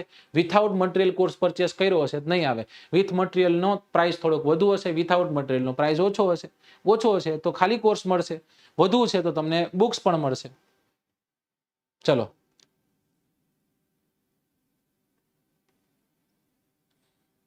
જો આ તમે એક ને એક વાત 4 વાર કીધી ને આમાં તમારી માનસિકતા દેખાઈ જાય દોસ્ત. ચલો આપણે આગળ જઈએ. ઓકે, સાચો આન્સર શું છે? સાચો આન્સર છે નદીઓ. બરાબર. પૃષ્ઠીય જળનો મુખ્ય સ્ત્રોત શું છે? તો કે પૃષ્ઠીય જળનો મુખ્ય સ્ત્રોત છે નદીઓ. નદી સિવાય ઘણું બધું છે. જળ સંસાધનો જે આપણે ભણ્યા એ છે કે ભાઈ પૃથ્વી પર પીવાલાયક પાણી આશરે 3%, પૃથ્વીનો અંદાજિત 3 ભાગ ત્રણ ભાગ જે છે એ જળ વિસ્તાર ધરાવે છે. ઓકે, અને પાણી જે છે એ પાણી કુદરત થકી મળેલી અનમોલ ભેટ છે. અહીંયા આ ભૂલ છે કે કેમ તમે મને જોઈને કહો. જળ એ જીવનની પ્રાથમિક માનવીની રોજબરોજની પ્રવૃત્તિઓ, ઉદ્યોગ અને ખેતી માટે જળ ખૂબ જ જરૂરી છે. રાઈટ? જળ સંસાધનોમાં મહાસાગરોનો સમાવેશ થાય, ઉપસાગરોનો સમાવેશ થાય, નદીઓનો સમાવેશ થાય, સરોવરનો સમાવેશ થાય. રાઈટ? જ્યારે ભૂમિગત જળ છે એ ભૂમિગત જળનો સમાવેશ થતો હોય છે. પૃથ્વી પર જળ સંસાધનોનો મુખ્ય સ્ત્રોત વરસાદ રહેતો હોય છે. બધા જ સ્ત્રોત વરસાદ આભારી છે. પૃષ્ઠીય જળ સ્ત્રોતોમાં નદી, સરોવર, તળાવ, ઝરણા વગેરેનો સમાવેશ થાય પણ તેમાં મુખ્ય સ્ત્રોત નદી છે. શું હોય છે, કઈ રીતના હોય છે પણ તમને સમજાવવાનો પ્રયત્ન કરું. ત્રીજો ભાગ ન હોઈ શકે. ત્રીજો ભાગ ન હોઈ શકે. રાઈટ? ત્રીજો ભાગ ન હોઈ શકે. ચલો, એ ખોટું હતું. આ જમીન વિસ્તાર છે, આ કોઈ સમુદ્રનો વિસ્તાર છે. તમને બધાને ખ્યાલ છે કે સમુદ્ર પર શું થવાનું છે? સોલર ઇન્સોલેશન, મતલબ કે સૂર્યઘાત પડવાનો છે. અને આ સૂર્યઘાત પડવાના કારણે શું થશે? સૂર્યઘાત પડવાના કારણે સમુદ્ર જે છે એ સમુદ્રમાં રહેલ જે ભેજ છે એ બાષ્પ થઈ અને ઉપર જશે, વરાળ સ્વરૂપે એ ઉપર જવાનો છે. બરાબર? હવે જે તે પવનો જે તે દિશામાં ગતિ કરતા હોય છે ત્યારે આ બાષ્પ, આ હવા, રાઈટ, સોરી, આ હવા નહીં કહીએ, આ બાષ્પ છે, આ ભેજ છે, એ વાદળો સાથે જોડાય અને જે તે દિશા તરફ ગતિ કરવા લાગશે. સમજાય? જ્યારે ઉપર તરફ જાય છે ત્યારે એ ઠંડુ બનતું જાય છે, રાઈટ? ઠંડી જે છે એ ઠંડી ઉપર વધુ હોવાના કારણે ઉપર તરફ જતા ઠંડીનું પ્રમાણ જે છે ઠંડીનું પ્રમાણ વધે, એના કારણે હવે આ બાષ્પ છે એ બાષ્પ ભેજ સંગ્રહ કરવાની શક્તિ ઘટી જાય એમાં, અને એટલે જે તે વિસ્તારમાં વરસાદ કરી દેતો હોય છે. આને આપણે ઘનીભવનના નામે ઓળખીએ. કેના નામે ઓળખીએ? ઘનીભવનના નામે.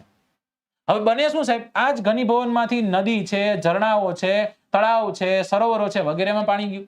આ જ પાણી અંતે જાય છે ક્યાં? સમુદ્રમાં. આ જ સમુદ્રમાં શું થાય? સમુદ્રમાંથી દોસ્તો બાષ્પીભવન થશે. બાષ્પીભવનની પ્રક્રિયા અંતે ઘનીભવન થશે. એમાંથી ફરી એક વખત બાષ્પીભવન થશે. એની પછી ફરી એક વખત ઘનીભવન થશે. તો જમીન પર રહેલા મુખ્ય જળનો જળસ્ત્રોત શું છે? તો કે ઘનીભવન દ્વારા આયાત થતો વરસાદ. વરસાદ છે ને, વરસાદ બહુ મહત્વનો છે, રાઈટ? ચલો,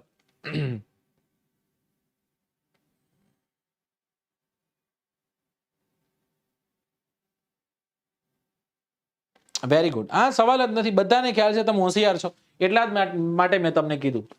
ઓકે, ચલો.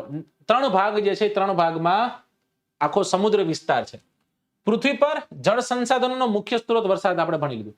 પ્રશ્ન નંબર 13, માનવ વિકાસનો પ્રથમ તબક્કો કયો છે? લોહયુગ, પાષાણ યુગ, કાંસ્ય યુગ કે પછી તામ્ર યુગ?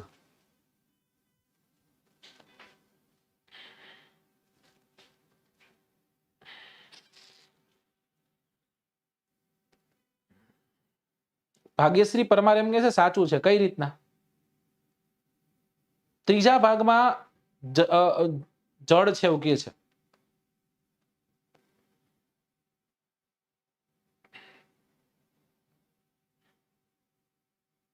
ત્રણ ભાગમાં હોય તો સાચો આન્સર બને.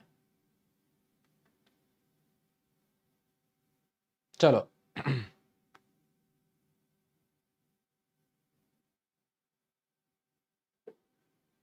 ઓકે.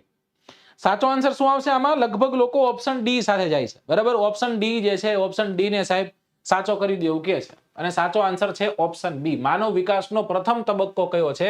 પાષાણ યુગ છે. દોસ્તો શું કીધું છે એ તમે સમજો. પહેલા સીધે સીધું હાલી જવાનું થતું નથી.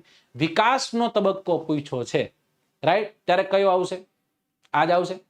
ખનિજ સંસાધનોમાં આપણે ભણતા ને, ખનિજ સંસાધનોનો જ ભાગ છે. કદાચ તમારી પાસે બુક હોય જોઈ લેજો.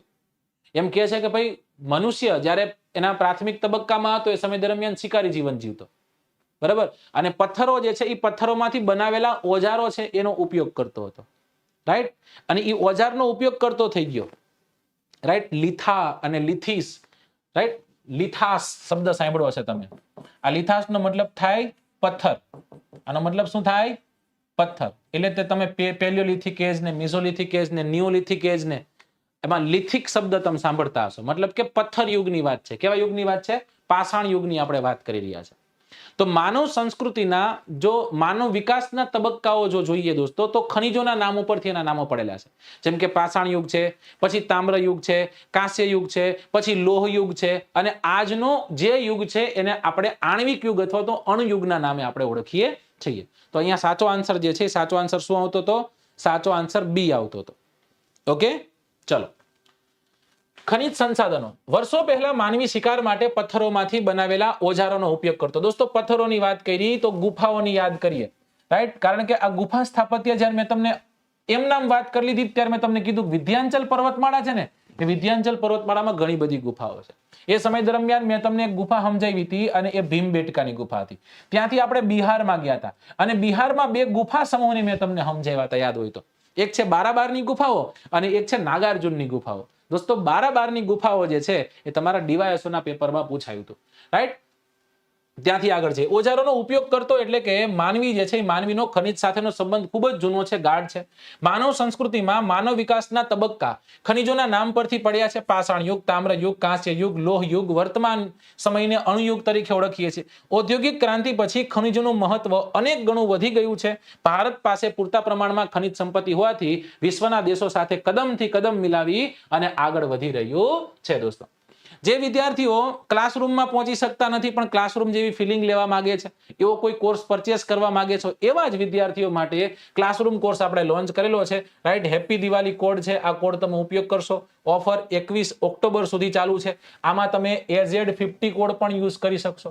આ કોડ બધે લાગે, સમજાઈ ગયું? એમેઝોન માં ગમે જગ્યાએ અડાડ દેવાનું લાગે, ઠીક છે ને, કઈ નહીં, આમાં તો લાગશે. ઓકે, આવી રીતના એના પ્રાઇસિંગ છે. ફરી એક વખત કહીશ કે વિથઆઉટ મટીરિયલ અને વિથ મટીરિયલ બંને અલગ છે. તમારે પુસ્તકો સાથે જોઈશે તો આ પ્રાઇસ છે, પુસ્તકો વગર જોઈશે તો આ પ્રાઇસ છે. વિગતે તમે માહિતી ટેલિગ્રામ ચેનલ પરથી લઈ શકો છો. કોડ યાદ રાખજો AZ50. પ્રશ્ન નંબર 14, માનવે સૌપ્રથમ કઈ ધાતુનો ઉપયોગ કર્યો હતો? હવે આન્સર કરો. પિત્તળ, લોખંડ, કાંસુ કે પછી તાંબુ? ચલો,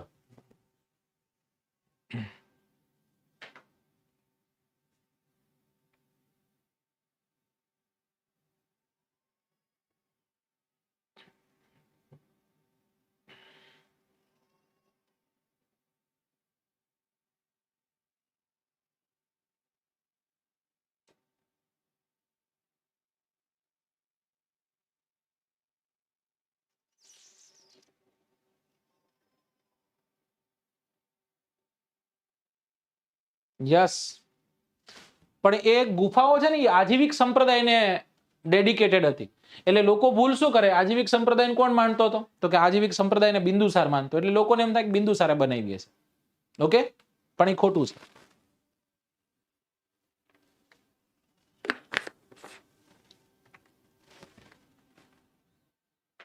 ચલો, ઓપ્શન ડી તરફ સ્ટુડન્ટ્સ જઈ રહ્યા છે. તો બધાને કહું, કાંઈ વાંધો નહીં, તમને ઠીક લાગે આન્સર કરી રહ્યા છો, તમે તાંબુ કરી રહ્યા છો, તો તાંબુ જે છે એ તાંબુ સાચો આન્સર છે. પ્રશ્ન નંબર 15, કયા વૃક્ષના લાકડામાંથી રમતગમતના સાધનો બને? સાગ અને સાલ, દેવદાર અને ચીડ, અબનુસ અને રોઝવુડ, અને વાંસ અને પાઇન. આમાં સાચો આન્સર શું છે?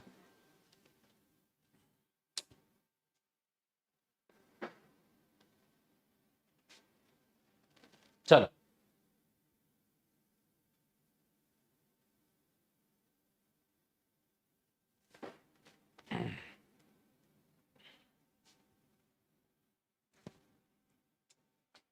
માંથી 760 પહોંચી ગયા આપણે. મતલબ કે ઘટાડો થયો, એનો મતલબ એવો છે કે તમારે સાંસ્કૃતિક વારસો ભણવો નથી.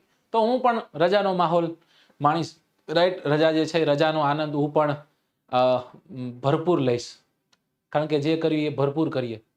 ફરી એક વખત ઇન્દોરી સાહેબની એક રચના છે તમારી સામે મૂકું કે ફैसला जो कुछ भी हो मंजूर होना चाहिए, फैसला जो कुछ भी हो मंजूर होना चाहिए, जंग हो या इश्क भरपूर होना चाहिए. फैसला जो कुछ भी हो मंजूर होना चाहिए, जंग हो या इश्क भरपूर होना चाहिए.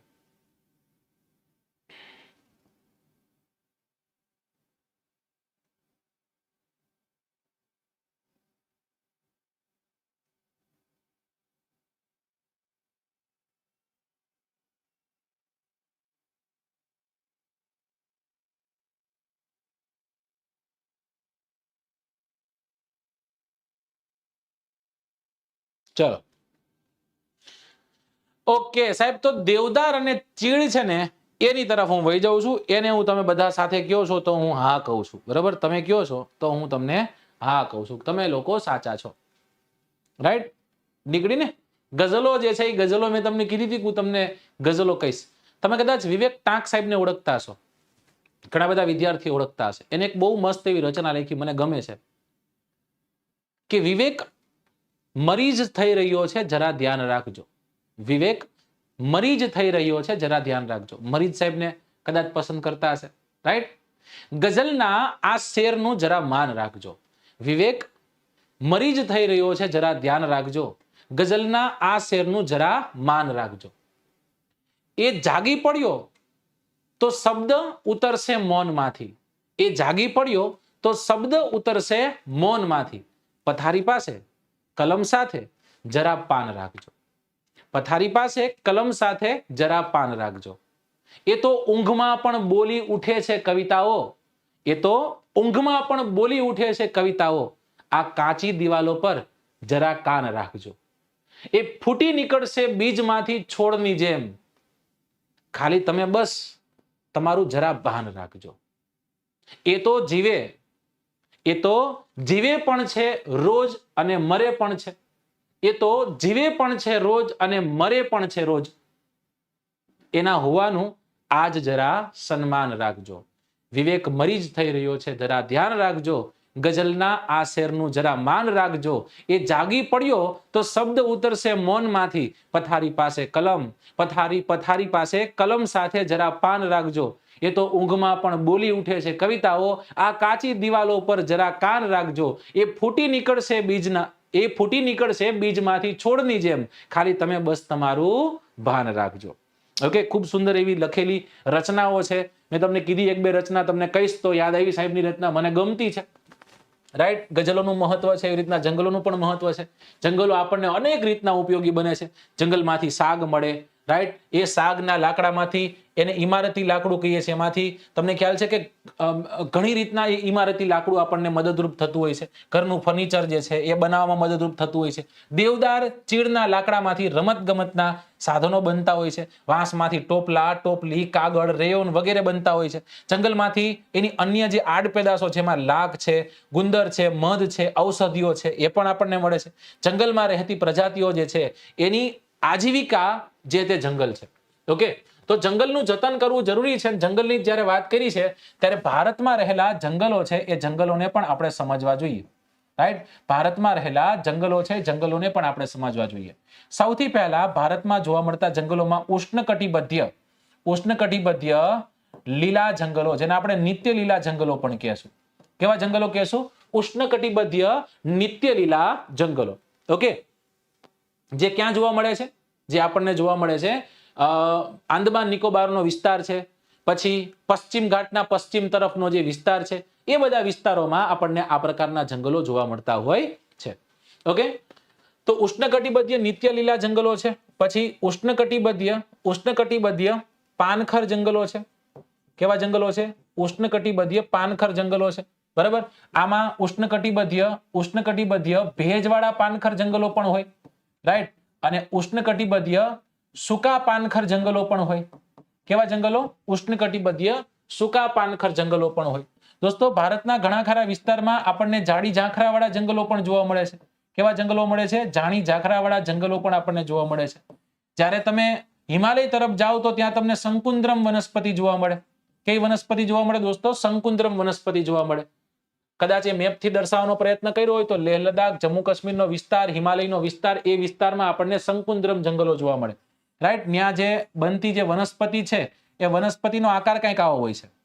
બરાબર ને સાહેબ? આના પાછળનું કારણ તો કે અહીંયા હિમવર્ષા વધુ થતી હોય છે, અને એ હિમ છે એ હિમનો વજન વધુ હોય, સરળતાથી સરી પડે, એટલે એનો આકાર આવો બનતો હોય છે.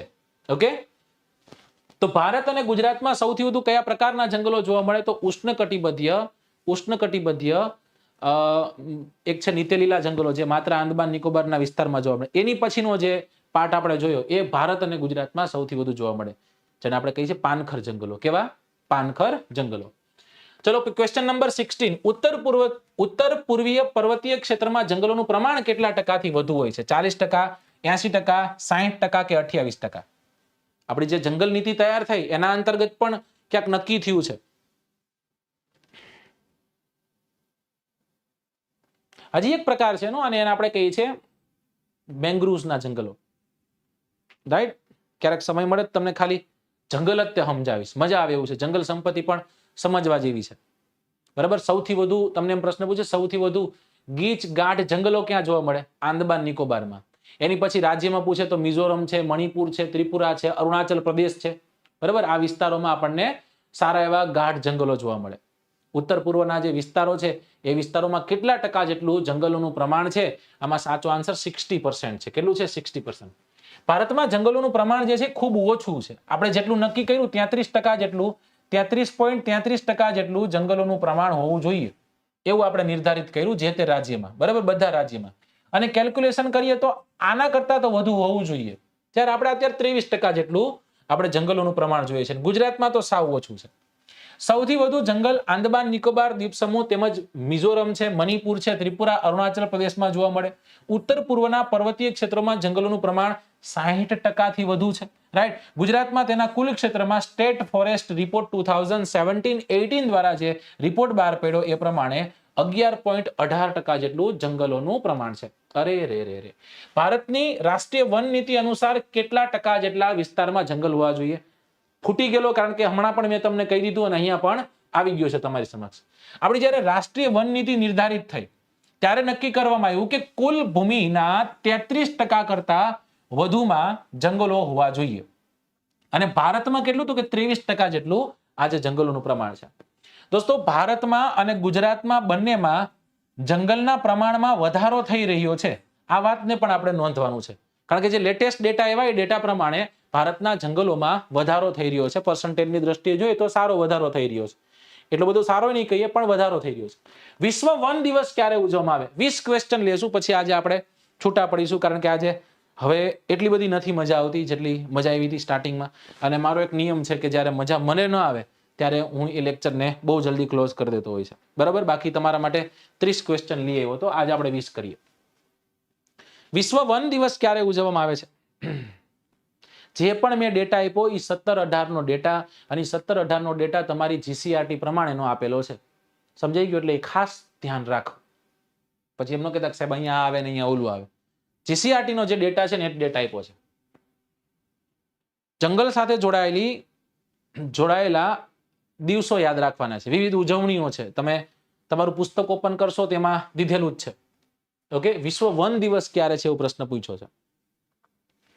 આમાં 4 ઓક્ટોબર છે. આ 4 ઓક્ટોબર નો દિવસ છે એને આપણે ઓળખીએ છીએ વન્ય પ્રાણી દિવસ તરીકે.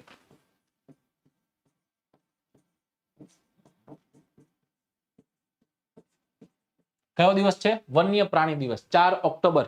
2 ઓક્ટોબર ગાંધી બાપુનો જન્મ, એની પછી ઓકે એની પછીના 2 દિવસ એટલે કે 4 ઓક્ટોબરે વન્ય પ્રાણી દિવસ. જ્યારે 5મી જૂન છે, એ 5મી જૂન તો બધાને ખબર છે. 5મી જૂન તો બધાને યાદ છે, રાઈટ? કે 5મી જૂન એટલે વિશ્વ પર્યાવરણ દિવસ છે. આ કેવો દિવસ છે? આ પર્યાવરણ દિવસ છે. ઓકે, હવે વધ્યા 2, 21 જાન્યુઆરી અને 31 માર્ચ. 21 જાન્યુઆરી અને 31 માર્ચ. દોસ્તો સોરી 21 માર્ચ. 21 માર્ચના દિવસને આપણે વિશ્વ વન દિવસ તરીકે ઉજવીએ છીએ, બરાબર. જોઈ લઈએ આપણે વિવિધ દિવસો. 21મી માર્ચ વિશ્વ વન દિવસ છે. 4 ઓક્ટોબર વન્ય પ્રાણી દિવસ છે. 5મી જૂન વિશ્વ પર્યાવરણ દિવસ છે. 29 ડિસેમ્બર બાયોડાયવર્સિટી ડે એટલે કે જૈવ વિવિધતા દિવસ તરીકે આપણે એને ઉજવીએ છીએ. Second last question of today session. Royal Bengal ટાઈગરની વિશ્વમાં કેટલી જાતિઓ જોવા મળે છે? એ પૈકીની એક ભારતમાં છે. ઓકે, 6, 7, 8 કે 9? રોયલ બેંગાલ ટાઈગર છે ને એ એક જાતિ છે વાઘની જાતિઓ પ્રમાણે. તો એ ટોટલ વાઘની કેટલી પ્રજાતિઓ છે, કેટલી જાતિઓ છે, એમાંનો એક રોયલ બેંગાલ ટાઈગર છે.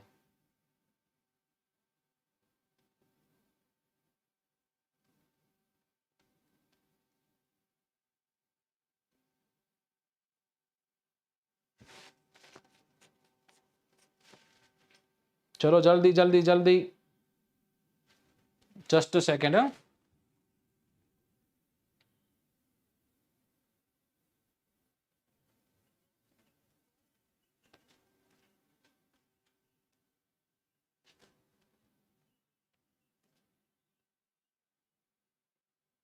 દોસ્તો બહુ જલ્દી એક લિંક હમણાં પિન થવાની છે. જો કે પિન થઈ ગઈ છે, બરાબર. એક લિંક છે ને એ લિંક નીચે પિન થઈ ગઈ છે. એ પિન થયેલી લિંક વિશે હું તમને છેલ્લે કહું છું. ઓકે, ચલો આમાં સાચો આન્સર શું આવશે? સાચો આન્સર આવશે 8. રોયલ બેંગલ ટાઈગર એ વાઘની ટોટલ 8 જાતિઓ પૈકીનો એક છે. ભારત એક એવી જગ્યા છે જે જગ્યા પર સિંહ જોવા મળે. ભારત એક એવી જગ્યા છે જે જગ્યા પર દીપડો જોવા મળે. ભારત એક એવી જગ્યા છે જે જગ્યા પર વાઘ જોવા મળે. અને ભારત એક એવી જગ્યા છે જે જગ્યા પર હવે ચિત્તો જોવા મળે છે. તો જે હિંસક પ્રાણીઓ છે એ પ્રાણીઓમાં લગભગ બધા જ પ્રાણીઓ ભારતમાં હવે જોવા મળે છે.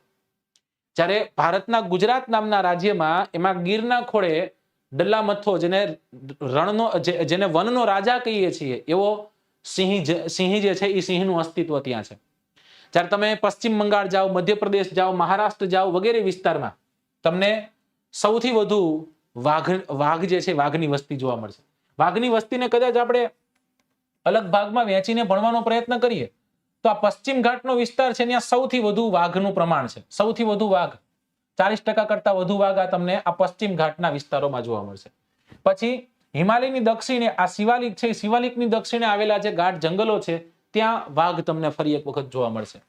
અહીંયા વાઘ જોવા મળશે, થોડા ઘણા અહીંયા મધ્યપ્રદેશનો ભાગ છે ત્યાં તમને વાઘ જોવા મળશે, પણ પહેલા નંબરે સૌથી વધુ હોય તો અહીંયા, બીજા નંબરે અહીંયા, રાઈટ?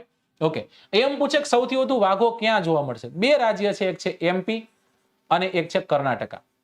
એકમાં છે 526 અને એકમાં છે 524. હવે એવું બને એકાદો આમ અહીંયા વધારો થઈ ગયો, એકાદાનો અહીંયા ઘટાડો થઈ ગયો તો એ ડેટા આગો પાછો થઈ શકે, પણ આ આપણે યાદ રાખવાનું છે, રાઈટ? એમ પૂછે સૌથી વધુ વાઘોની સંખ્યા કયા નેશનલ પાર્કમાં છે? તો બાંદીપુરા નેશનલ પાર્ક. કયું નેશનલ પાર્ક છે? બાંદીપુરા નેશનલ પાર્ક, જે જગ્યા પર સૌથી વધુ વાઘોની સંખ્યા તમને જોવા મળશે, રાઈટ? આપણે આ પોઈન્ટને યાદ રાખવાનો છે. ચલો, ભારત જ એક એવો દેશ છે જ્યાં સિંહ, દીપડો અને વાઘ એમ ત્રણેય જોવા મળે. સિંહ ગુજરાતના ગીરના જંગલોમાં વસે છે. વાઘ પશ્ચિમ બંગાળમાં, મધ્યપ્રદેશ, મહારાષ્ટ્ર, કર્ણાટક, રાજસ્થાન, હિમાલય વગેરે ક્ષેત્રમાં જોવા મળે. રોયલ બેંગલ ટાઈગર, જેને બંગાળનો વાઘ આપણે કહીએ છીએ, 8 જાતિઓ પૈકીનો એક છે. Last question of today's session, હિમાલયના શીત વનોમાં કયું પ્રાણી જોવા મળે? ઘોરાડ, ઘુડખર, સફેદ પાંડા કે લાલ પાંડા?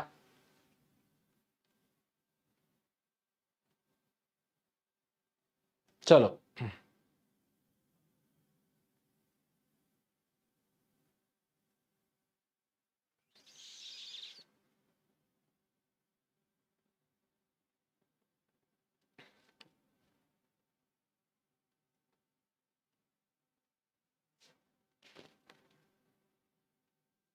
ચલો, સાચો આન્સર શું આવશે? સાચો આન્સર આવશે લાલ પાંડા. બતાવું તમને, આવ્યું જો, આ લાલ પાંડા છે. આ જે કવિશ્રી તમારી સામે બેઠા છે એ કવિશ્રીનું નામ છે લાલ પાંડા, બરાબર? અને આ લાલ પાંડા જે છે એ હિમાલયના શીત વનોના વિસ્તારોમાં આ પ્રાણી જે છે એ પ્રાણી આપણને જોવા મળે છે. ઓકે દોસ્તો, તો જે પણ વિદ્યાર્થીઓ વેબ સંકુલ સાથે જોડાવા માંગે છે, ઓફલાઈન જોડાવા માંગે છે, લોકોને કહી દઉં કે 1 તારીખથી નવા વર્ગોની શરૂઆત થઈ રહી છે દોસ્તો. જનરલ બેચ સ્ટાર્ટ થવા જઈ રહી છે, જીપીએસસી ની બેચ સ્ટાર્ટ થવા જઈ રહી છે, ટેટ ની બેચ સ્ટાર્ટ થવા જઈ રહી છે. આ બધી જ બેચો સ્ટાર્ટ થવા જઈ રહી છે. તો નીચે આપેલા નંબરો પર કોન્ટેક્ટ કરી અને તમારે વિગતે માહિતી લઈ લેવાની છે. પરંતુ જો તમે કોઈ કોર્સને ઓનલાઈન પરચેસ કરવા માંગો છો તો અત્યારે ઘણી બધી ઓફર્સ છે. વિઝિટ કરો તમે, રાઈટ? વિઝિટ કરજો તમે વેબ સંકુલ એપ્લિકેશનમાં. એમાં તમને ગમે એ કોર્સને પરચેસ કરજો. AZ50 કોડ નાખી દેજો એટલે મેક્સિમમ ડિસ્કાઉન્ટ હશે એ ડિસ્કાઉન્ટ તમને મળી જશે. હવે દોસ્તો, બીજી વાત તમને એ કહેવાની હતી કે અત્યારે હું રાજકોટથી તમને ભણાવી રહ્યો છું, બરાબર ને? ગાંધીનગર પણ આપણી પાસે 3-4 સ્ટુડિયો છે, ત્યાંથી શિક્ષકો લાઈવ થઈને તમને ભણાવી રહ્યા છે. હવે આપણી પાસે એક નવું ઠેકાણું છે, બરાબર? અને એ છે ભાવનગર વેબ સંકુલ એકેડમી. તો એ ભાવનગર વેબ સંકુલ એકેડમીની આજે ઓફિશિયલ એક યુટ્યુબ ચેનલ લોન્ચ થઈ ગઈ છે, બરાબર? તો એ ચેનલની પિન નીચે લિંક કરેલી છે. એ લિંક કરેલી પિન જે છે, પિન કરેલી લિંક પર તમારે જઈ ક્લિક કરવાનું છે અને એને તમારે સબસ્ક્રાઇબ કરી દેવાની છે. રેગ્યુલર હવે ત્યાં પણ તમને કંઈક નવું મળવા પાત્ર બનશે, કંઈક ને કંઈક તમને અવનવું લાવશે, રાઈટ?